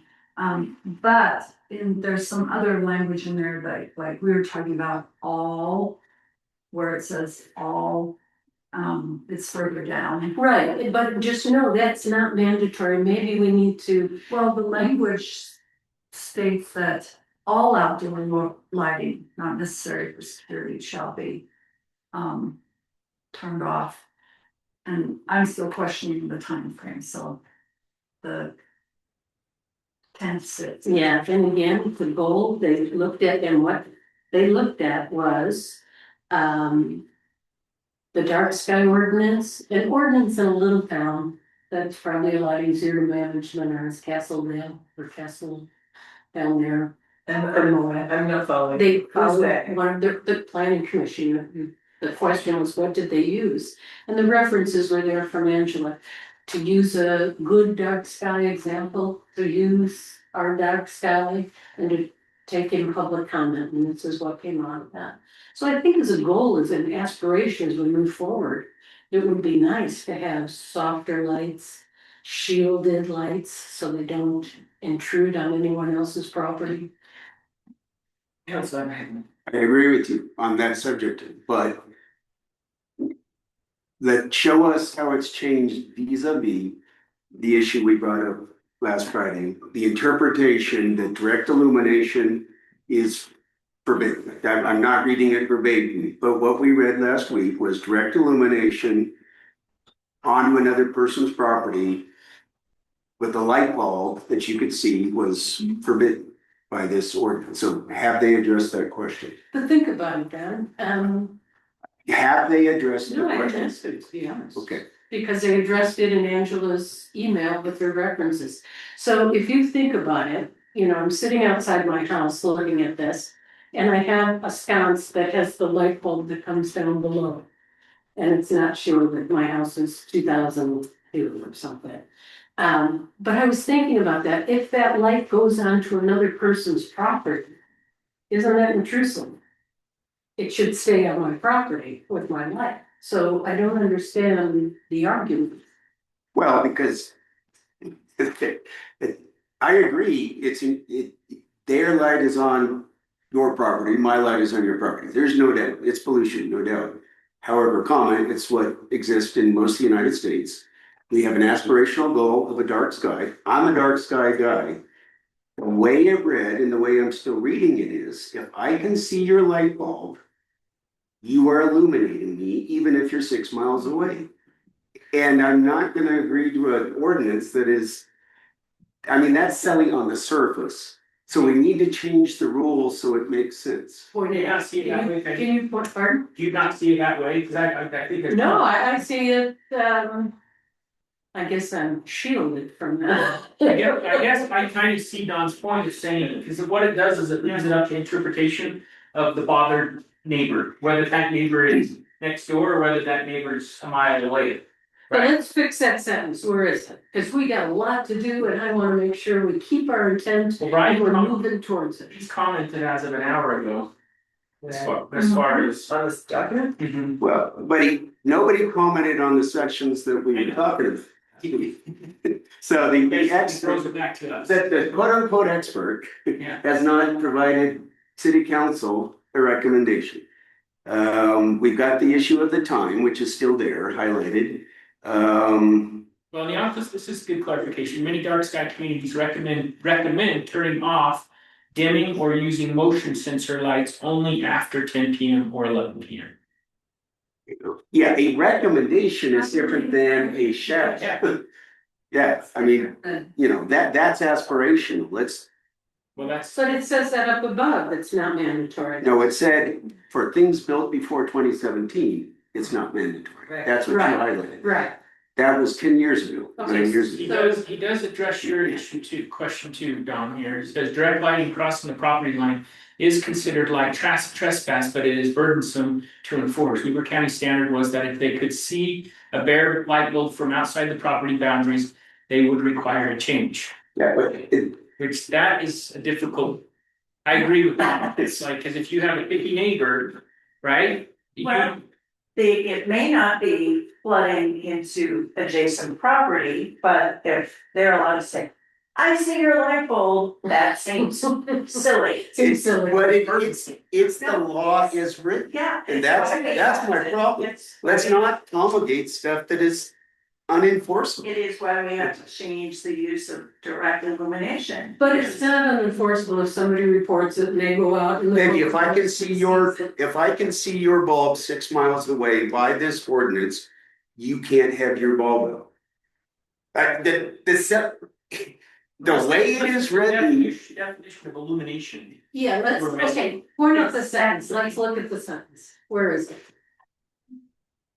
And Kate mentions that in here as of Friday, as far as the illumination, and then Brian comments on it too. well, there's 2 new things in here that have bullets on them, it appears. It looks like he changed something, but sure would be useful to have our planner on so he could explain the change. Yeah, he's coming. What if we eliminate the term direct illumination Where are you, Kate? in Well- the, With this definition. in the definitions, and then look at what's a better term? Cause I think just seeing a light bulb is subject to abuse and would be pointless to try to enforce. Which is what I was hoping our planner or the planning commission was gonna do for us, based on our comments last Friday. You looked at it and made 2 corrections, consistent with the definitions chapter, I so don't think, that's what I said. no, my comment was make sure that all of these definitions don't conflict with the general definitions in the code. And he said he looked at that, which she would have made 2 corrections, otherwise they're consistent with the other definitions. He did respond to direct illumination. Here, direct illumination, page whatever. Direct line of sight of a bulb when viewed off property. So hey, if I could see your property from my place and if I could see a light bulb, technically that's direct illumination. I mean, the plain words for the plain words, that's not the intent of this, but if we allow this to happen, we're gonna have people going, I don't like that light that I can see up on the hillside. Go get them, code enforcers. Yeah, but if you do go to page, it's not pages, yeah, it's page 12, it does show the examples of unshielded versus shielded. I just think it's gonna be crazy difficult to get rid of all the unshielded lighting. I think so too. And then we have the same one down here on the indoor. I'm on page whatever is the indoor. Indoor lighting shall not be constructed or used in such a fashion that creates direct illumination. See definition up above, that falls outside the property boundaries. So I can see John Lewis's kitchen. He is out of compliance. And I'm literally 7 air miles away from him. Then think about the neighbor who's next to him, how bright that is. No, let us. I don't disagree with that. I think the problem is seeing a light bulb doesn't mean you have lighting trespass on your property. Right. And so the term should perhaps be lighting trespass, which is And then used. have a clear definition of that. Unless, instead of this, if I see your bulb, it's in violation. And none of us are experts in this. Right. And the planning officer is not yet on the phone. And I don't think we're gonna resolve this. We could make up language, but why don't we have our expert, Is lighting trespass. right? And I think it needs, certain things can be thou shall not, but there ought to be aspirational goals of obtaining this stuff. Light trespass has a definition already in there, means the projection of any light, blah, blah, blah. From a direct artificial light outside the lot of a parcel boundary. Or a street right of way, so it's projecting outside of the parcel. If it projects in your parcel, should that be okay? Versus projecting outside of the parcel. And the pictures illustrate that direct illumination. I agree, I don't get the concept, if I see your bulb, it's bad. Cause for example, what if it's a dim bulb that is not trespassing? Where the light emanating therefrom is not trespassing outside your own property. So just because I see a dim light bulb on doesn't mean we wanna run in with an enforcement officer So what if we just, But in this discussion, I'm just picturing, are we going to be looking at people at night and saying, their house is lit up? They should not be. Somebody in this city is going to do that, yes. I mean, But here's the thing, we're trying to protect neighbors from light trespass next to neighbors who have very bright lights. We're also trying to protect it from going upward, outward and upward. So if we truly are wanting to be dark sky, we have to go down and we have to have our lights. I understand that, Peggy. Surely with a house, indoor lighting. Well, I'm gonna get 800 units behind me with a lot of glass, and I'm gonna have a lot of light coming in. And if it's, but if it if trespasses, it's trespasses, I like that, I can go with that. The trespass is the thing, if I have to double and triple shade my windows so I'm gonna sleep at night, that's a problem for us. It is. So there has to be some kind of guideline, That's not so broad. could be, so light trespass maybe is, instead of. Guideline dark sky, like. you They can- use that to. I understand, but why would, so, I'm gonna suggest that we be careful saying our goal is to protect some residents against other residents, and just say our goal is to be certified dark sky. I mean, that's what we talked about in the vision statement, that's what we talked about during the campaign and all this other stuff, even back when we had the 12 people running, rather than just the 6 that got elected. We talked about wanting to be a dark sky city. Great, that's the goal. And so why not just have the regulations align with the International Dark Sky? Well, I Regulation. think that would be the ultimate goal, if we could confidently do that, I think the problem would be, there's probably a large percentage of Valley residents who aren't in compliance of that, so how do we get them in compliance So, right, without ticking off residents, Well, or that's- just being overly code enforcement? so that is what we were having had to deal with back in 2017 when they passed this, and what they did back then. And people will have all kinds of different opinions on, How they enforce it. well, it's not about enforcement, on even the choices they made, so you'll see that they wrote, as you pointed out. They didn't force private residences into compliance right away. They did say anyone new must be in compliance, but as Peggy highlighted, it says people from before, this is a goal, but it's not mandatory for you. Now it does actually say new outdoor lighting that's installed after, so I would imagine existing homes that have a new outdoor have to come into compliance, that's how they decided to deal with it. I don't see that that's difficult, I think we could do the same thing, And that would be done during the building process, that's permanent and all that, absolutely, Right. and so for me, I don't know why it has to be such a complicated ordinance, you just Yeah. take. There are certain places in Arizona and all these places that have won awards on it, you take their code, you say, this is it, which I believe is what we did in the transition team. I'm not sure why this is becoming so complicated. And that's what they did here too. They found a great example of a code and tried to embed it with that red. So that's what we're struggling with. And maybe that's what we do, is we take that good code and run with it. Knowing that if things happen after the fact, we have to make some adjustments with it, but. I mean, I think that's the goal, is to do forward. I could take the bulb out and do trespass. Okay. Illumination trespass. I think that makes more sense to me. I don't care if I can see the bulbs or not. You just want your light to stay in your yard, you know, or your house. Councilmember Hickman, Councilmember Hickman has his hand up. I understand the desire. I'm looking at our general plan. Encourage, not mandatory programs for residential and agriculture dark sky.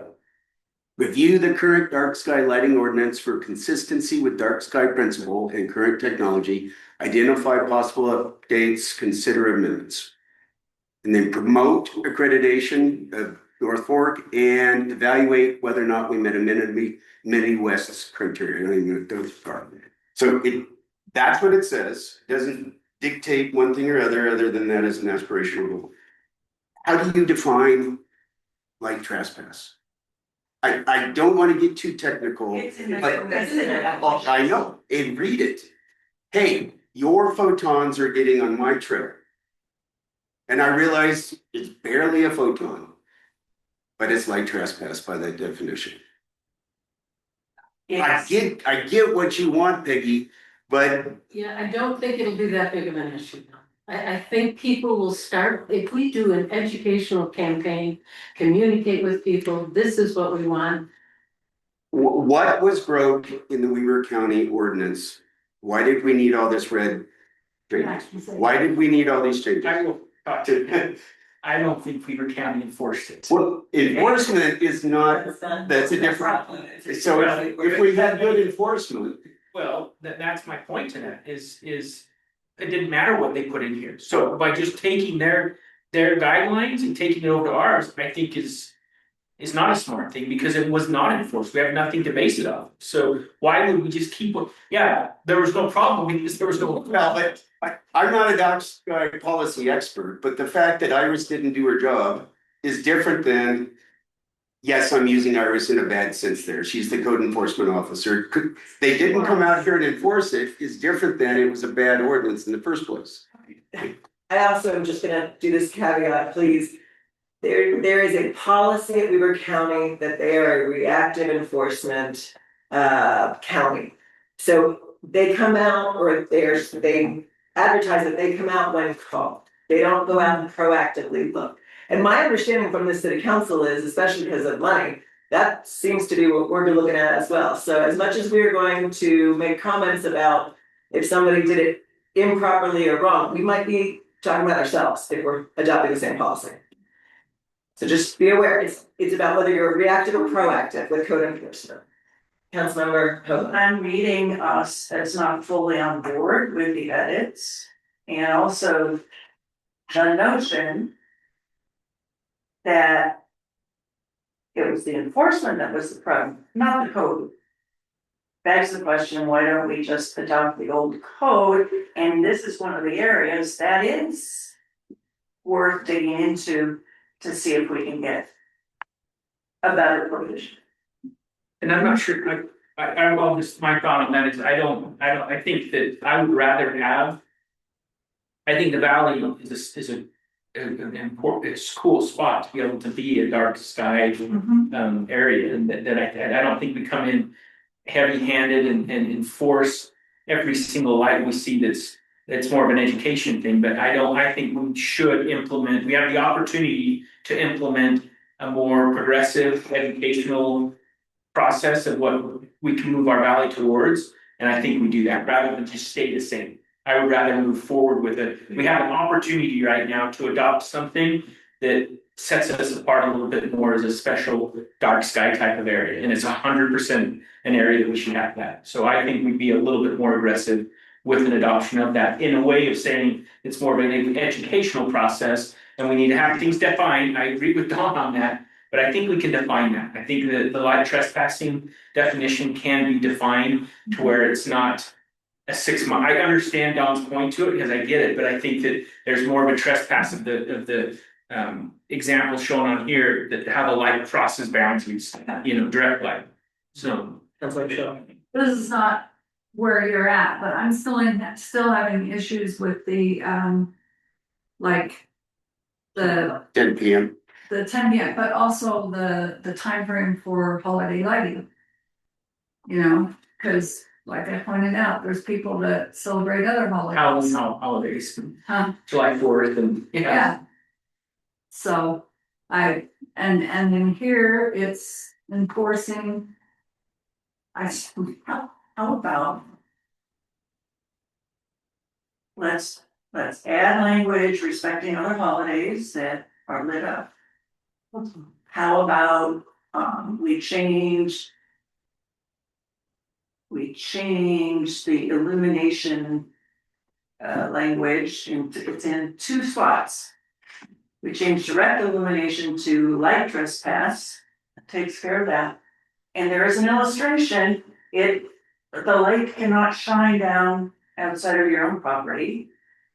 And we're still stuck on the time, is it 10 to 6 or 11? What time do you think would be good?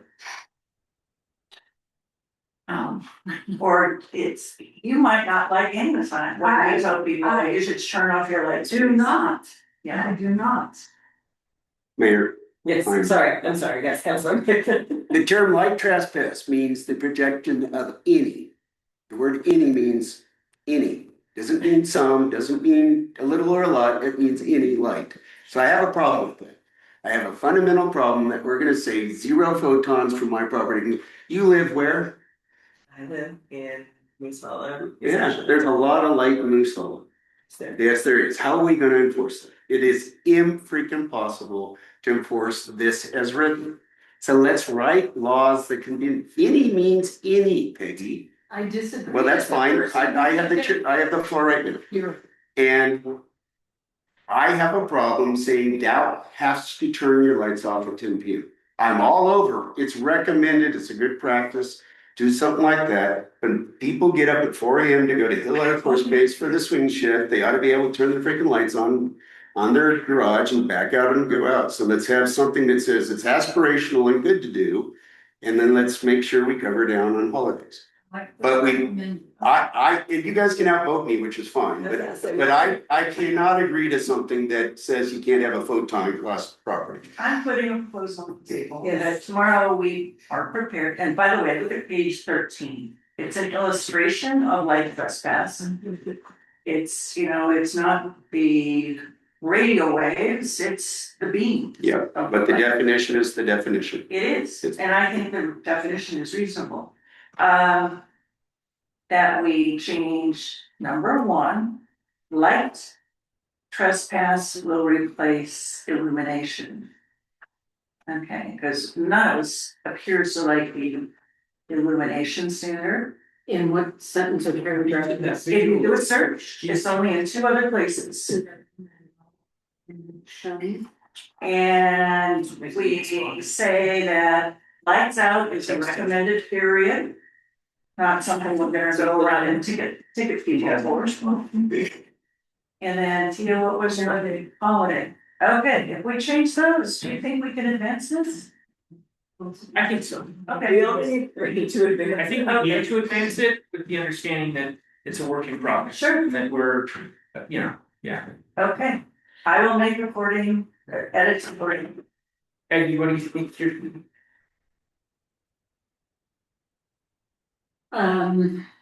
I think that as we grow and develop, there is going to be a lot of problems with light and light trespass in smaller communities.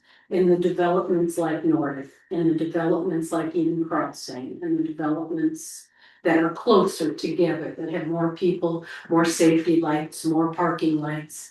I mean, even the school needs their parking lights. Did you notice? So do you need an edit in here Yeah, right now? what about a section like? But the beauty of that is what the mayor said though, is that going forward with anything new, we can be, well, no, we can be a little bit more strict with for future things going. forward. This is our opportunity, I Right, think, to I mean, nudge yeah. that forward, so let me look. Are you Let me look. or do you? You don't need to decide today, it looks like we have 3 for a vote tomorrow, so. I added a comment which I'm now not seeing, and I wanted to bring it up. It's within Peggy's highlights of light residential use. I don't know why it was up there just a minute ago, but I added a comment I had highlighted 108-16-7. Which is part of the original language. This is, It's the bottom, it's not the top of page 8. oh, I have it under 2. 2. It's under section 108-16-2 applicability. -2. Okay. Yes, it's underneath that, within Peggy's highlight of lighting for residential use. This is the original language, and it references section 108-16-7. But if you scroll down, those sections have changed numbers. So I had added a comment that I'm no longer seeing that said, it said, "At Brian, please ensure that this reference is still applicable to the section numbers down below, because they seem to have been changed." To me, it seems like it was what's now section -8 is what they were originally talking to, but I don't know. So as they change the section numbers below, I need to make sure that we've gone through and they're still referenced correctly at the top. I'll do that and make sure Brian gets it. Okay. So it sounds like with this one, Councilmember Hoagland has taken it upon herself to make the edits that have been requested individually enough to get at least a quorum of 3 that might be willing to go forward this tomorrow night. My question though is, there were a couple items that we had gone through with standards on Friday that were for Brian to make adjustments. Is that what you guys wanna go through, or weren't there some items we didn't get to? No, you guys did everything. Well, No, are you talking about outdoor lighting standards or? No, we did standards. Right. I know we didn't touch it also, I'm talking about the ones that we haven't touched. Right, HR is still in case Right, bailiwick, 106 we haven't touched, all the standards we have now touched. yes, And we, shoreline, open space, manufacturing, CD2, those have all been forwarded to us as well. I thought we did manufacturing. we did manufacture, well, Well, there was still some questions about certain things, right?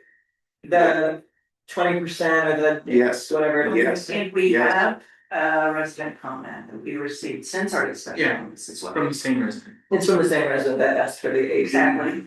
so we've talked about shoreline, open space manufacturing, we have not talked about CV2. CV2 is not necessary for the It's rollback. not necessarily the rollback, so I just wanted guidance from you all, even though it's been forwarded, would you like to table that so I can just have an awareness? Oh, table what? CV2. It's not necessary for the rollback. Well.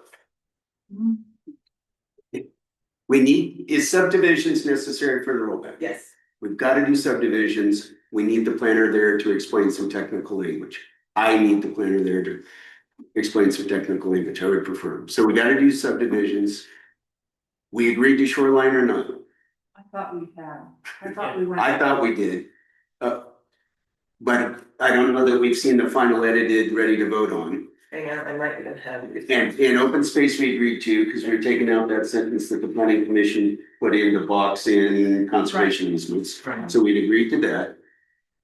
And then manufacturing, the planning commission was gonna come back, we sent it back to them to come back to us with a recommendation, did they?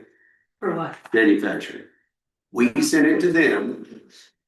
We sent, well, no, the square footage of the building. Oh, yeah. Did they come back to us with I the, did not do that, that was not my assignment to ask them, I did not do that, well, it wasn't on my list. it was a homework assignment out at the meeting. Did you talk to him, Chad, about space or size? Let's look, no, it hasn't been updated, that section hasn't been updated for. At least on the shared drive. I have that natural hazards had to be reworked, I have a note saying Morgan County.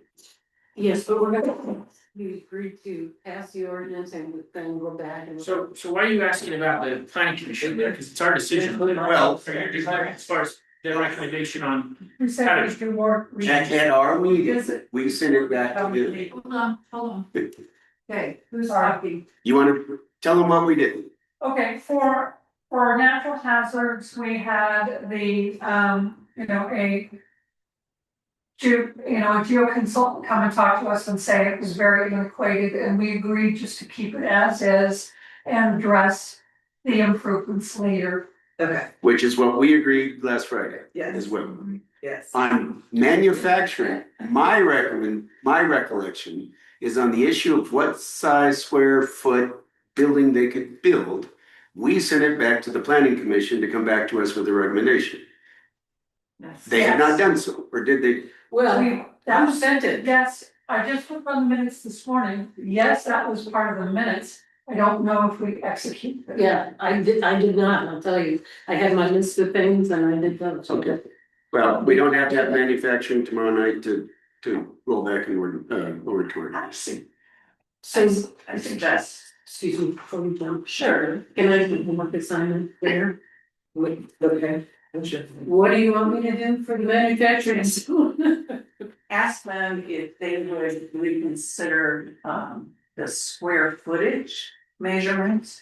The 10,000, 20,000? Well, Yeah. sorry, can I just procedurally here, and granted, we don't have an expert planner, we don't have our attorney on right now, but. When you say sending it back to the planning commission, I'd like to clarify or have clarification on what you mean, because. They have forwarded a recommendation to us, if you are simply asking. We asked them a question. Okay, but then you're not sending, because it has been verbally stated, well, that's a very different. Good. We did not send the draft ordinance back to them to rewrite or Okay. reconsider. Then We we asked, have to go to- we asked them to suggest to us an answer to the square foot conundrum on what size square foot is appropriate to build in manufacturing valley. So you simply asked them a question. Yes, I wanted that clarified on Yes. public record. It makes a difference. okay. We did not ask them to rewrite an ordinance. No. No, and I missed the whole thing, so you asked me to ask them questions. We, in this meeting, which you were at, Yeah. in the homework assignment was for the planning commission to be asked to come back to us with a recommendation, because we could not decide here what the square footage should be. Well, I missed that. But maybe we can decide and be done with it. That's But what I think we should do personally, but I can try again before But- tomorrow. But if you take into consideration the email from the president, Don.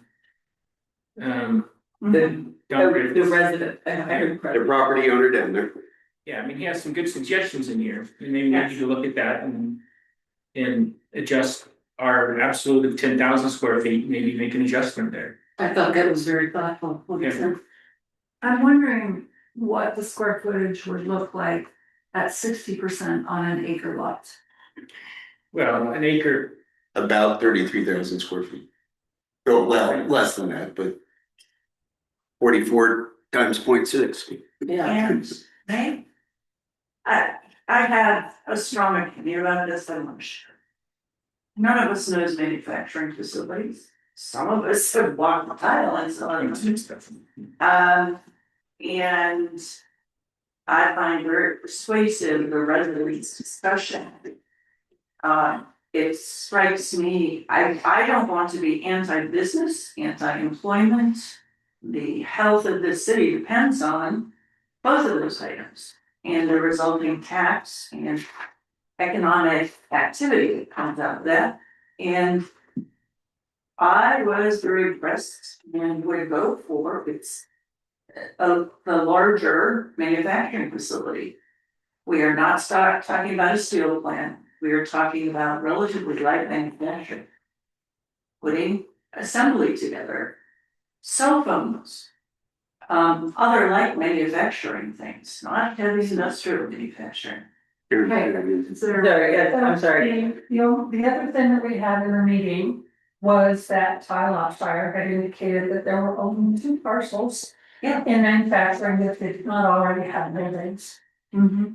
So it's, you know, well, so. that would inhibit them from building other buildings.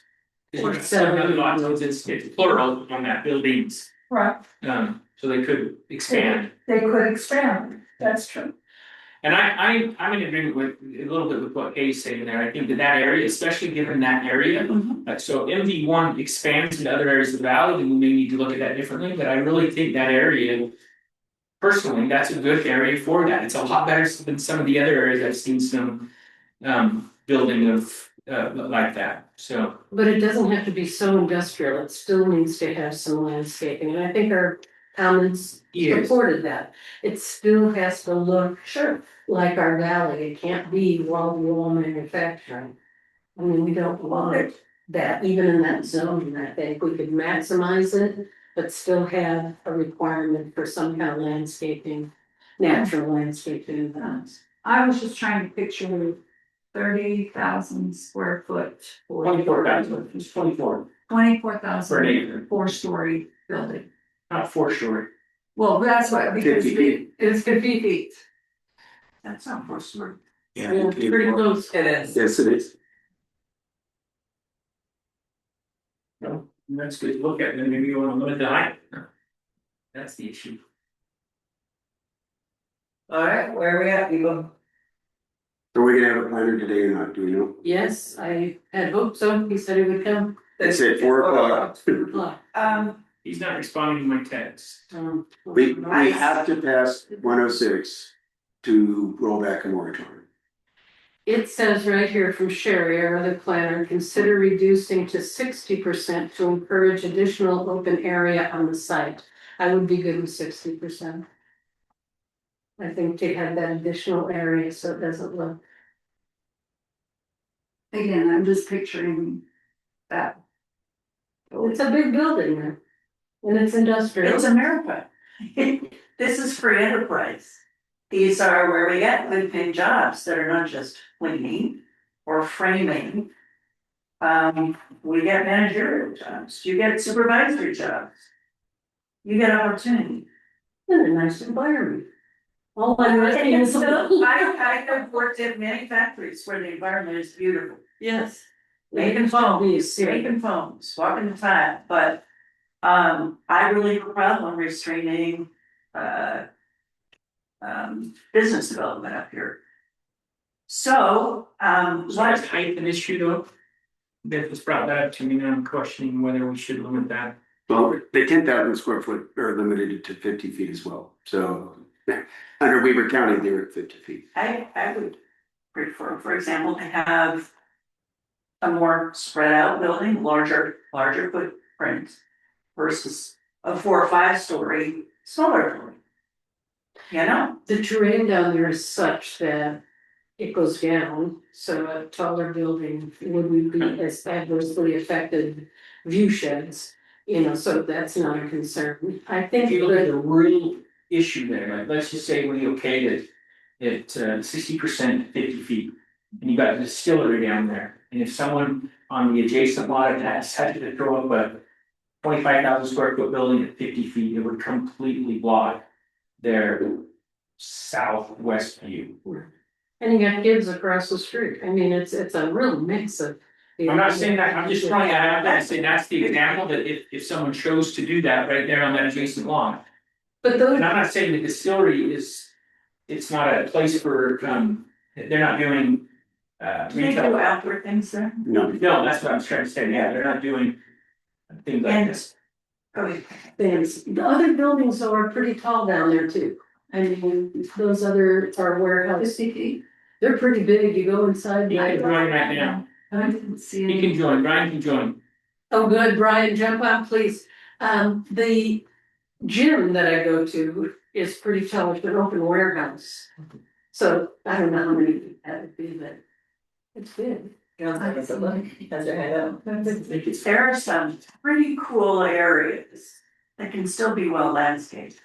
That can be warehouse areas, and that's essentially what that is down here. You know, you have the gym, that's a warehouse, isn't it?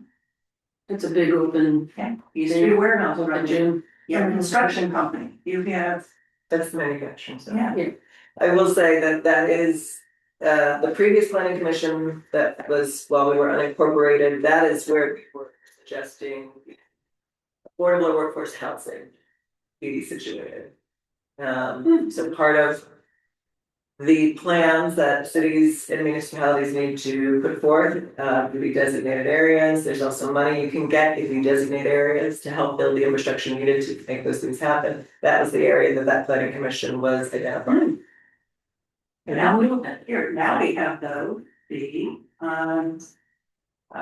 manufactured home area, which is, I read the literature about manufactured homes, that's now a moderate income affordable approach that many cities are embracing. And we have that zone. So all I'm saying is, jobs are good. Having employees who need housing is good. So, well, what you wanna do, and so just, I understand what you're saying, but what you wanna do, one of the reasons that was an identified area was because it's by transportation. So you want those workforce housing by a bus terminal or something like that, because so if it's the housing for people working at the mountains. That the buses were coming to that area, they're not necessarily coming over to Chris's, maybe they are, but it's not, you can't change it, but. When you're planning where you want things to be, they need to be by transportation hubs. What hub is there right now? There was the parking lot that the, right by, they were leasing it, but it's still kind of I think it's still kind of. The cans, yeah. Yes, sir, Mr. Hickman. By the way, sorry, before you start, it is 3:59. Brian's on, So it is, but I need is he consent, not? Oh, it says he's logging on right now. I need consensus by the council. This is when we are scheduled to end and our staff is been thinking, I'm guessing, that we would end at this time. So I would need consensus from the council and staff if we plan to continue forward. Our planner is now available to get on. Councilmember Hickman has identified that we can't move forward with subdivisions without our staff, so I would make consensus from you all that you want to stay. I can stay for another half hour if this. We have to be out by 5:30. Okay. Are you all able to stay half an hour? Okay. I turned the heater on, well. That was, I got one. Anybody else from council? I do it for an hour and a half. Okay, Councilmember Julie Baker. Is the question on manufacturing just the square footage? Can we ask Brian that one before we move on? I think we asked him, this, yeah, Before we move off to subdivision? And then I wanna get yeah, back. I'm fine staying too, thank you guys. Councilmember Hickman has his hand up, so I can interject just for the timing. I was pointing out that we actually have, once we have to work through for tomorrow night, we don't have to work for manufacturing. Right. I have Brian and I have Rosa. But if it's a simple thing, let's get it done. But then we need to get to what we have to do for tomorrow Right, night. that's one question. But can I just share, I missed what our IT director said, you had what? Brian's online, he's co-host and now so he can talk. Okay, thank you. And now, Councilmember Hickman. Brian, we are talking about, what's the zone, NV1. NV1. And, Welcome back, by the way, Brian. yeah, Right in. well, I hope you're rested up, we'll change that right away. Thank you, thank you. And, It's we're happy Good to see you all again.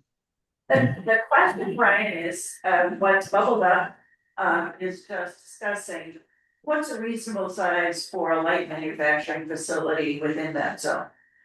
We have one resident who owns the only two, available lots at this point, who is making a reasonable case that, you need a good space to have meaningful light manufacturing.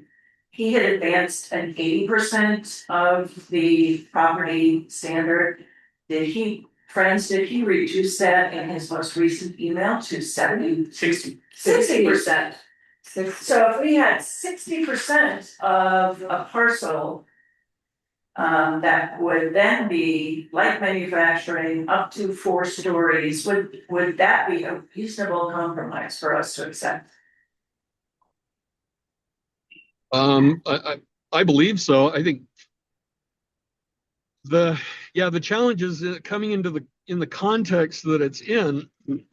Excuse me. The MV1 zone was originally intended for 1 acre lots because I think, and I could be wrong. I think the zone predates the 1998 down zone to 3 acre lots.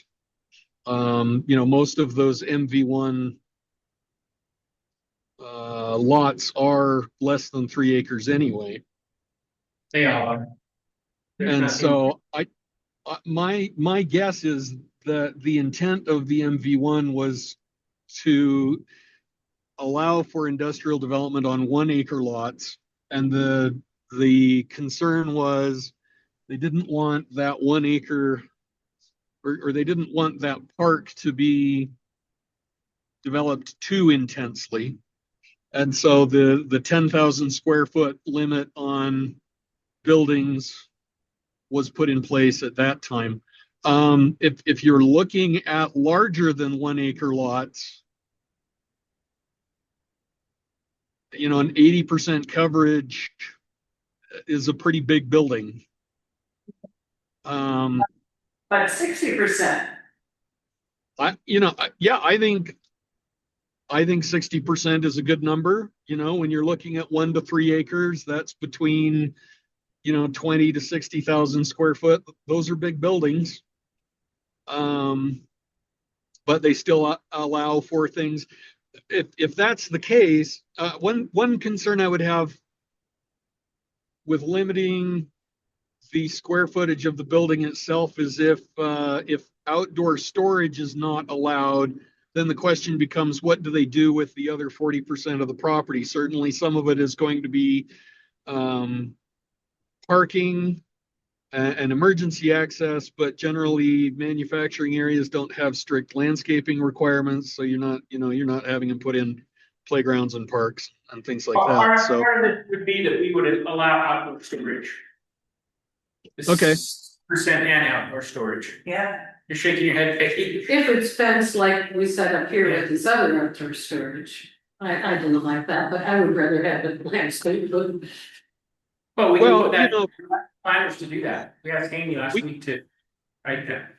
And it didn't get written, or? I'm not sure. I need to double check and see I'm one where on they're, the zone. on the MV. Yeah, That was one of the things. that's right. There should be for the outdoor storage. Yeah. So is it in there? I just wanna make sure, because we've had some discrepancy on whether it's got changed or not. in the interest of time, could you write a note saying, Brian, please add some landscaping? And also, we're okay with 60%, with that up for a vote. And I'm good with that. Great. I Good. will. Are we moving to subdivisions or are there more? Yes. Okay, I'll put a note in here for you, Brian. Thank okay, you. thank you. Okay, let me answer this, is subdivisions necessary for moving ahead with the residential moratorium? Yes, I believe it is. Okay, Yeah. It's, okay, well, to a degree, unless we want to put it in as not being like what Corbin said we could do with a few of those, but I think the way that you explain subdivisions, and I understand it too, is that Okay. the subdivisions technically, it can be one lot, 6 acre lot, or subdividing into another lot, okay, or buildable lot. I had a memory lapse, that's the case. Yeah. Let's do subdivisions. We've got 20 minutes under whoever had a 30-minute limit. Brian, can you pull up subdivision or Kathy or something? Unfortunately, I'm driving, so I'm not able to pull it up myself, but maybe Kathy could grab it out of that documents for city council review folder. Should be at the bottom Brian, is of the list. Brian, is subdivisions necessary for the residential rollback? Well, not for the majority of the applications that we're receiving. It does bring into question if somebody comes in with a lot of record or they need a determination of a lot of record. Those procedures are in the subdivision ordinance. However, as long as they're not creating new lots or moving boundary lines, I don't believe that the subdivision ordinance is necessary. I do believe that there are some people and some of the builders who repeatedly shown up who are seeking to build homes and establish subdivisions. Correct. So we want to enable that. Right. So let's hit subdivisions. Is it, there's one, Well, 6. 106. Title 106 subdivisions. Well, the subdivisions that the building permits are being sought after, those subdivisions have already been created. We don't need the subdivision ordinance in place to address lots in existing subdivisions. The subdivision ordinance is specifically to create new subdivisions. I've got a simple change in property lines. Correct, yeah, boundary line adjustments, things like that are included in that. In the subdivisions? Yes, And I've had a couple of inquiries about that. yeah, I have as well. So then we do have applications. That's what it Well- sounds like. Or inquiries, not applicants. Those are not required for building permits. They're just required because somebody wants to put in a driveway or a utility service line. Yeah, the two that I'm talking about are, there's no rush on those. They're wanting to build next year. So were you suggesting we cut this out of the Well, rollout? I'm just, how much, why are we not looking to do it? Does it look like it's gonna be more than 20 minutes? It may be, that's why I was asking. Brian's not even looking at the document, I tried. So I've got questions about a bunch of stuff in here. Maybe simple answers, may not be. I've got questions about the density calculations and where they came from. I've got questions about how it's addressing wetlands and streams. I'm all over protecting wetlands and streams, but I got questions. I've got questions about the flag lot size. I've got a bunch of questions in here that we probably need the planner able to answer. Well, he can't see it while he's driving. Well, let's do our best here, that's what we got. Or we could go to F5 and F40 and deal with those and get through some of those. They are not on today's agenda. We can't do them because they're not on today's agenda, but hopefully they will be tomorrow night. They are on tomorrow night's agenda. I'm wondering, did you guys review F5 and F40? No. No, Nope. What about manufacturing? Okay. Well, those will, tomorrow night will be long. Yeah, approvals, and let's make sure Brian's on because he's, all right, so. How do we want to approach this? I would suggest everybody write all of your questions look at tomorrow's agenda, which to my knowledge, and for people from planning, please correct it if it's wrong. I'm taking whatever's been forwarded from the planning commission, and I'm only getting this because I'm asking Councilmember De La Faker after our public hearing, like, tell me what was forwarded, tell me what wasn't, and then I'm putting it in. Nobody else has kind of suggested what should go on this agenda, so if anything's missing, please let me know. For example, I wasn't aware until just now that we're missing 2 items off of today's agenda, so. Well, let's just go through if we can, sorry. Yeah. Ask, Can you pull up that list, I don't know where that is, and I've asked a couple times, the Brian's list of what must be pulled back, so I can at least double check tomorrow's agenda to make sure everything's on there. Yes. What's fine. That would be helpful. and Brian, maybe as we're doing that, can you comment on that as far as with your recollection as you're driving? If we're good to go with that, if you foresee any issues that we haven't done from what your review is since you've been back, does that make sense? I didn't understand. Yeah. Brian understands, we talked about it a lot. It's 100 documents for city council. Did you understand what I meant, Brian? Yes, you want clarification on which ordinances are required to lift the moratorium? Well, and yeah, just clarification and confidence that we are good to go with that, Adoption priorities. based off where we're at. It doesn't make sense. Okay, so I've seen the agenda for the meeting right now, as well as the meeting for tomorrow, or yeah, tomorrow's meeting.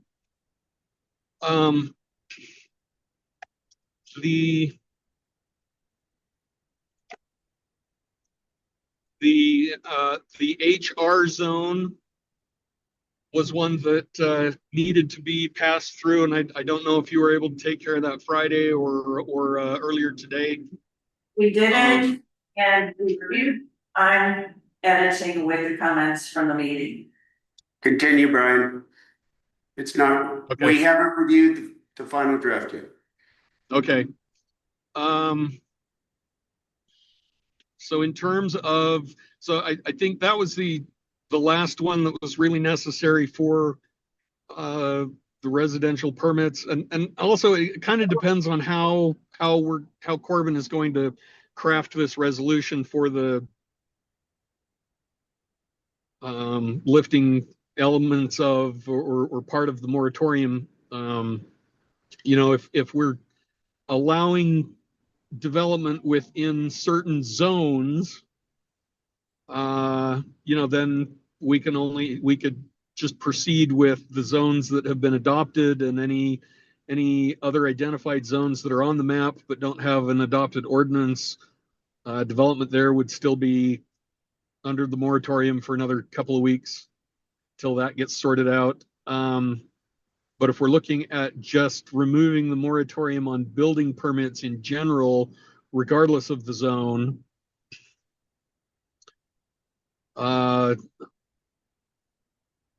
the language I would recommend would be just to stick to residential development or single family residential development and associated accessory buildings like swimming pools and decks and sheds and pole barns and all that good stuff. And that is his plan. As of earlier today, when we talked to Corbin, he was gonna write into that ordinance, I guess is what it's going to be. That he's gonna write in the ADUs, agritourism, and What's the other one? SPR, we're going to be exempt from that. Okay, so they'll still continue to be under the moratorium Correct. for a little bit longer. Okay, that sounds good. So in order to address that, we need to have the language on non-conforming uses and non-complying uses, non-conforming lots and Brian, we've agreed to all the standard ordinances with some debate on outdoor lighting, but basically all these standards we're ready to go on. There were a couple things we wanted, Brian. But you have a couple homework assignments that you may not have been given yet. right. Yeah, I caught them around lunchtime as I was getting ready to leave for this other assignment, but I'll have that ready for you tonight. So my understanding, sorry, but F5 and F40 are residential zones and they have not been reviewed. So we have those, unless you want to cut those out as well. Sensitive overlay, I don't think we ever went over that. Okay, so how about that, Brian? I mean, if we cut that out of the moratorium rollback, what does that do? The sensitive lands overlay zone, that's tricky because those are all of the restrictions on hillside and development near the shorelines or near water bodies, water courses, particularly as it regards to the hill slope restrictions. I think that one needs to be addressed. What else, people? So. And subdivision, well, if you wanna cut out subdividing properties and only let people that have a recorded plat or recorded lot build, we can write that into the rollback. Few weeks. Other than that, shoreline, open space, sensitive land, you're saying sensitive land is important to put in there. F5 and F40 are residential zones in their own right. And then the manufactured housing, that has not been reviewed either.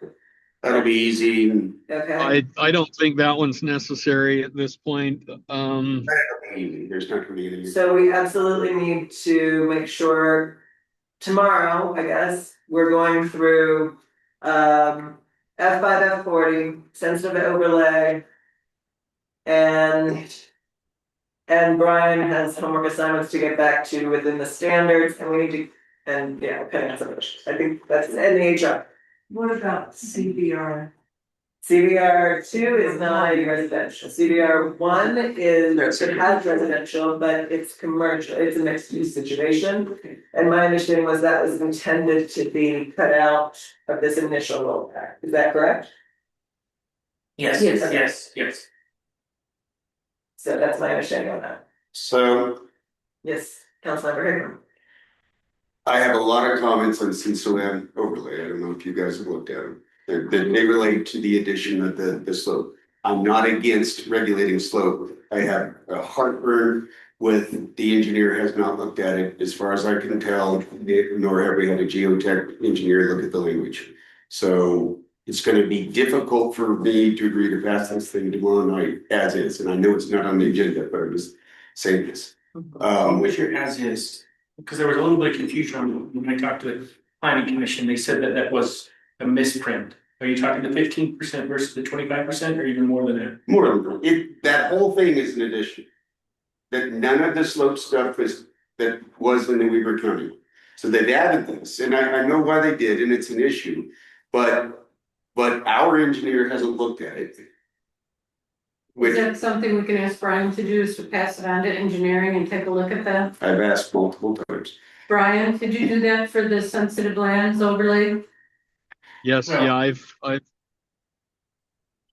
So that's one part of it, and then the other one is the Ridgeline one, and I know where they're going, but there's some things in there we need to talk about, so it may not be an easy one tomorrow. And then F5 and F40, I've got a lot of comments in F5 and F40 as well, because they've added, the planning commission added some stuff in there that was not in Weaver County's.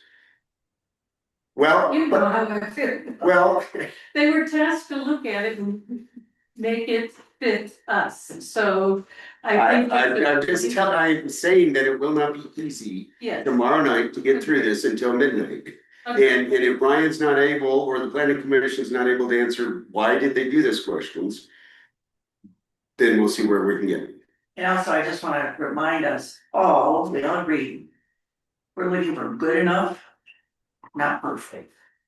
And so some of these reforms, or, you know, they can be very enlightened ideas, may not be essential at this point to get us out of the moratorium.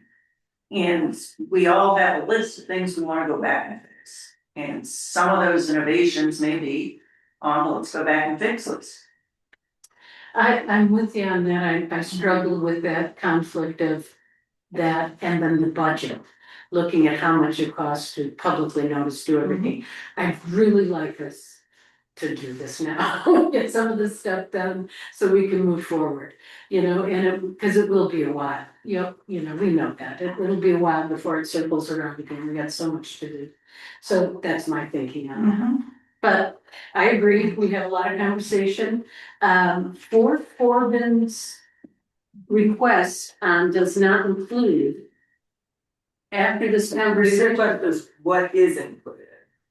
That's the way I remember it, it was, What is included? what is included? it helps me to know what isn't, so I wrote the what isn't because it's shorter. What is? What is included, as I look at this list, I'll take out everything that we have not done yet and send it to Corbin tonight, or do you want me to wait till tomorrow? We're gonna do the moratorium thing tomorrow, so how do I?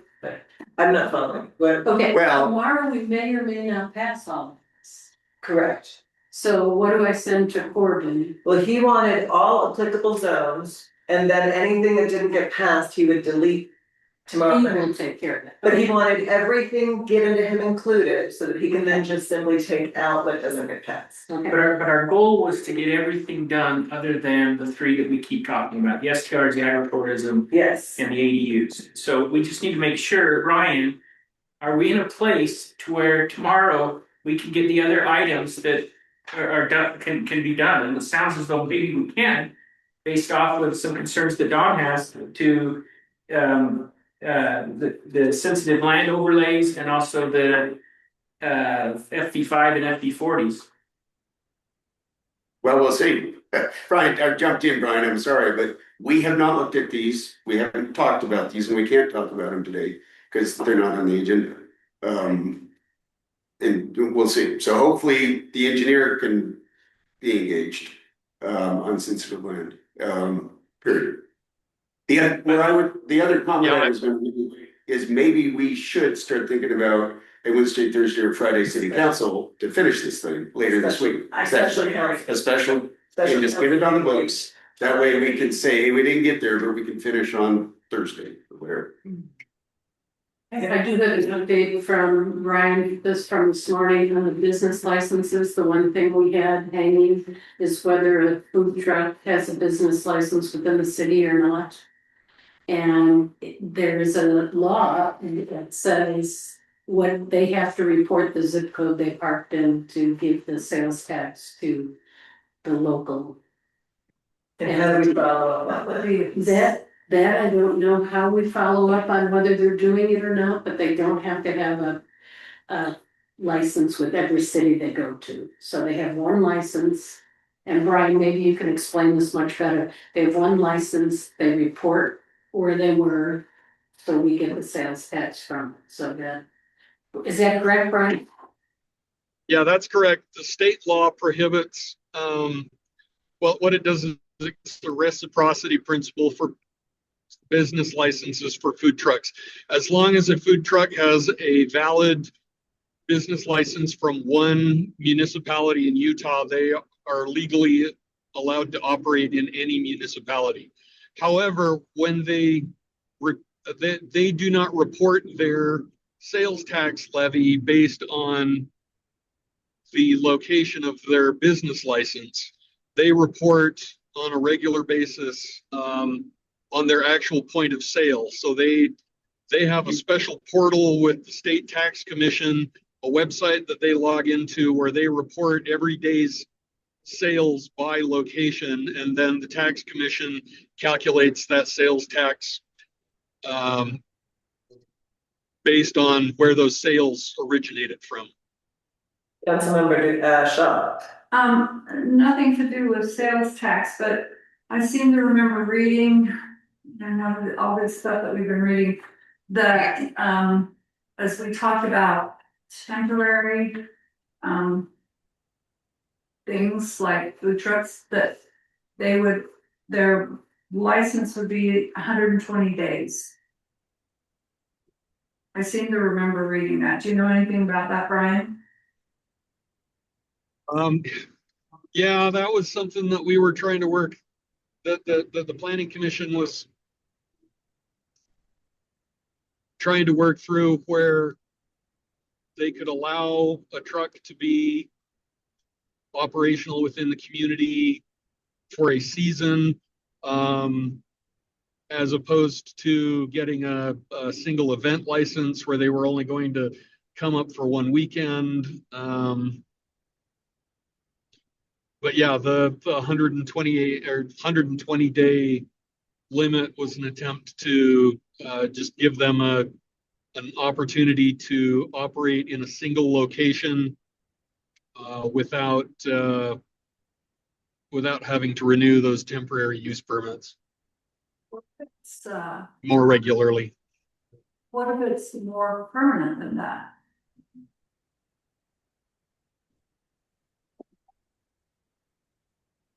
Then they need to have That's, a business license from us. 120 days is 120 days. 121 is one too many. They should have a business license from us. Councilmember, hold on, there's a hand up. Well, Is it- I don't think it could be used to compel them to get a business license, but it could be used to either require them to relocate to a different location within the community, or just to reapply for that temporary use permit for the location that they're in. Just, it gives the city an opportunity to check on them, make sure they're behaving themselves and not causing a nuisance. You know, if they're not, sorry, if they're not cleaning up after themselves, they don't get their license renewed, things like that, or their use permit renewed. I'm sorry, Kay, but I have just read that there were certain things that needed to be checked, like sanitation and, there was a list in there and I could go to it. No, And- yeah. But there was a list of things that needed to be checked, and would that be checked from where they got their license from?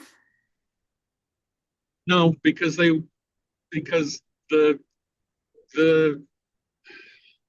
in our standards, we're not necessarily issuing them a business license. We're issuing them a use permit for a specific location. If they want to park, in the parking lot at Valley Market, then not only do they need the property owner's permission, but they need a use permit from the city that verifies that they're not creating a traffic hazard, they're not creating a littering problem, they have access to necessary sanitation facilities, things like that. Councilmember Hoagland. Thank you, Yes. thank you. I'm gonna suggest we're like dogs on the bone to get these residential codes through. And it is, as I said, be prepared, we may have to meet like tomorrow night. Councilman Hickman said, and I agree with him, we may have to meet more days than just tomorrow afternoon, tomorrow night rather. So let's talk about that as a fallback. I predict that tomorrow, not everything will be neat and tidy and typed up the way it needs to be. That's just the way of the world. So let's talk about those fallback times and get them on the calendar. See if we need other resources to back us up, notes, and also open up the table. It is entirely legal to give a public meeting via telephone and via Zoom. We only have to have one person at the meeting of the Anchor Place, which would be here. So that gives us a great deal of flexibility. And we wrote a municipal code together online using Zoom. And it's viable to look at finalizing these items together via Zoom. Is it necessary, I mean, are we not all present, is that something that's necessary right now? I'm just throwing that out as another consideration, depending on people's availability, Okay, because we don't know. So let's talk times. okay. And Brian, we would really need you there. Yeah, So is there a time we want to suggest? Well, we know from past experience that there is some availability, like some hours on Wednesday, but otherwise Thursday and Friday is. We can ask, this is more availability of earlies. Yes, Friday always, but Right. it's Wednesday and Thursday are a little bit touchy. yes, exactly. So I would suggest it's something that has to be done the way we've done it in the past, which is that I have to coordinate with many different individuals separately. And then we can pick a date and announce it. If you're willing to wait to Friday, we know is available, we have to check with staff. If you want it sooner than that, then we've got a little bit of logistics to work out. Afternoon won't work for me. Okay. So why don't we do that offline, in terms of coordinating with all the different parts? I will, so. I mean, yes, My only question is, Don, you were saying you had a lot of comments on sensitive lands. I'm on right now and I don't see a single comment from anyone. Am I in the wrong? okay, I wanna make sure I have the correct one. Are you on right now? so, but it is past the 4:30 timeframe that we had agreed to, and we have. At least one more, item on the agenda that I know we need to have a little bit of time for. Anything else? I mean, I'll get with everybody about their availability for special session. So it sounds like we probably won't be able to do a full rollback tomorrow. I think that's a pretty safe bet. And then, whether you wanna try a partial or just simply wait and do a full rollback later this week. We will work on that. So without any objection, I will move to agenda item 9, which is council comments. I know I have a couple things I need to put out for the public. Anybody else? District 1, we'll just go. If you have anything that needs to be put out, District 2, I think will you come back to I will me? come back to you, District 3. yes, we have received, outside counsel's final comments and draft of Enbridge, which I shared. He's bounced it to his counterparts at Enbridge. Likely little if none, just, are you guys comfortable looking at that tomorrow and passing it or? I had forwarded to everybody the, I think it was the ordinance, but we were missing the contract. And that's what is being forward, and Bill also did another ordinance, but Okay. just, is everyone comfortable, you can glance at it. These are hyper technical terms of art in these agreements. Bill's done scores of them, so I'm quite. But I'm just teeing it up, it would be great to pass it tomorrow and get it. It's on get it tomorrow's passed. agenda for action. Okay, Anything else from? 4? No. 5. No, Alright, back to Green. Just a survey closed today. That's right. And so last chance to take the name of the city survey, they're be coming to share the data and crunch the numbers and share it with us on June 2nd. Sorry, it has closed or it is It closed? will close tonight. So Is there a last time? at 5 o'clock. 5 o'clock, okay, 30 minutes now. I saw the TSL, Oh, an article at with the survey. oh, Anyways, yeah, too bad. nice. Okay, so, things from the mayor, a reminder, articles for values are due tonight. So anyone that's out there for whether we districts or council corners or anything else that needs to go in the paper due tonight to get, to the editor, and Jeannie. get them to me. Yes, If they send them only to Jeannie, she then sends them to me. yes. Have you looked at this? It is council, we have got one councilman that's in charge of communications. It would be great if they were filtered through that portfolio.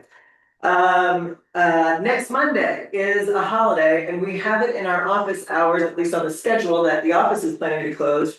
Are we not having what are we gonna do about our work session? Any guidance from council? We have a work session on Memorial Day. I will suggest no. Yeah. I bet this building will not be open. Okay, so we will not, I want this publicly announced, that we will not be having any meeting or office hours on Memorial Day, which is Monday of next week. Next up is, Dyer's Road, again, the conditions that have happened this year, have been the perfect setting apparently for Dyer's Road. It is blooming like wildfire, and so again, I will ask that district representatives, district council members, please go around your district, contact business owners, contact the developers in your area. It is incumbent upon those people and their contracts that they keep their stuff clear, so reach out. I don't know whether or not we've got a code enforcement guy fully working there or not, but as representatives as well as mayor, we are able to contact these people and remind them that it is in their agreements that they keep their properties clear of these invasive species. A reminder to In their agreements. What agreement? developer agreements, I know I've read, have things about the invasive species, it's kind of standard, it's in the county code that we're all a part of. That everyone, homeowners as well as businesses and development, all have to, developers, it gets caught up, because every time you till the land, it runs their event. Okay. But also wanted to remind again of the website that allows you to drop a pin, and so when you're driving around, if you see some kind of egregious violation, you can go on that website and drop a pin and let the county weed department know about it. Last but not least, I just wanted to make a comment because I've seen a lot of chatter and received some emails that were asking that we start the process or that we consider disincorporation. So I just wanted to make sure it's out there to the public and on record. There is a state statute that addresses this. It is 10-2-701 or 10-2 Part 7 of the state code discusses specifically dissolution of municipalities. There is a whole process to get that started, but it also states that you cannot start that process until after 2 years of being incorporated. So I don't know if that will nip anything in the bud, but as much as people like to discuss that, it is not an option that is available to us. What we do need to do is find a way to balance the budget with the current mill rate of our property tax. So that is what we will be working on, that we are working on and we will continue working on every day moving forward. So those were my comments to be on public record. I will take them, I don't think we have anything for closed meeting, I haven't been advised, so I will take a motion to adjourn. I make a motion to adjourn. Thanks. Motion by Susan Baker and second by Councilmember Hoagland, all in favor? Aye. It is 4:37, we are adjourned.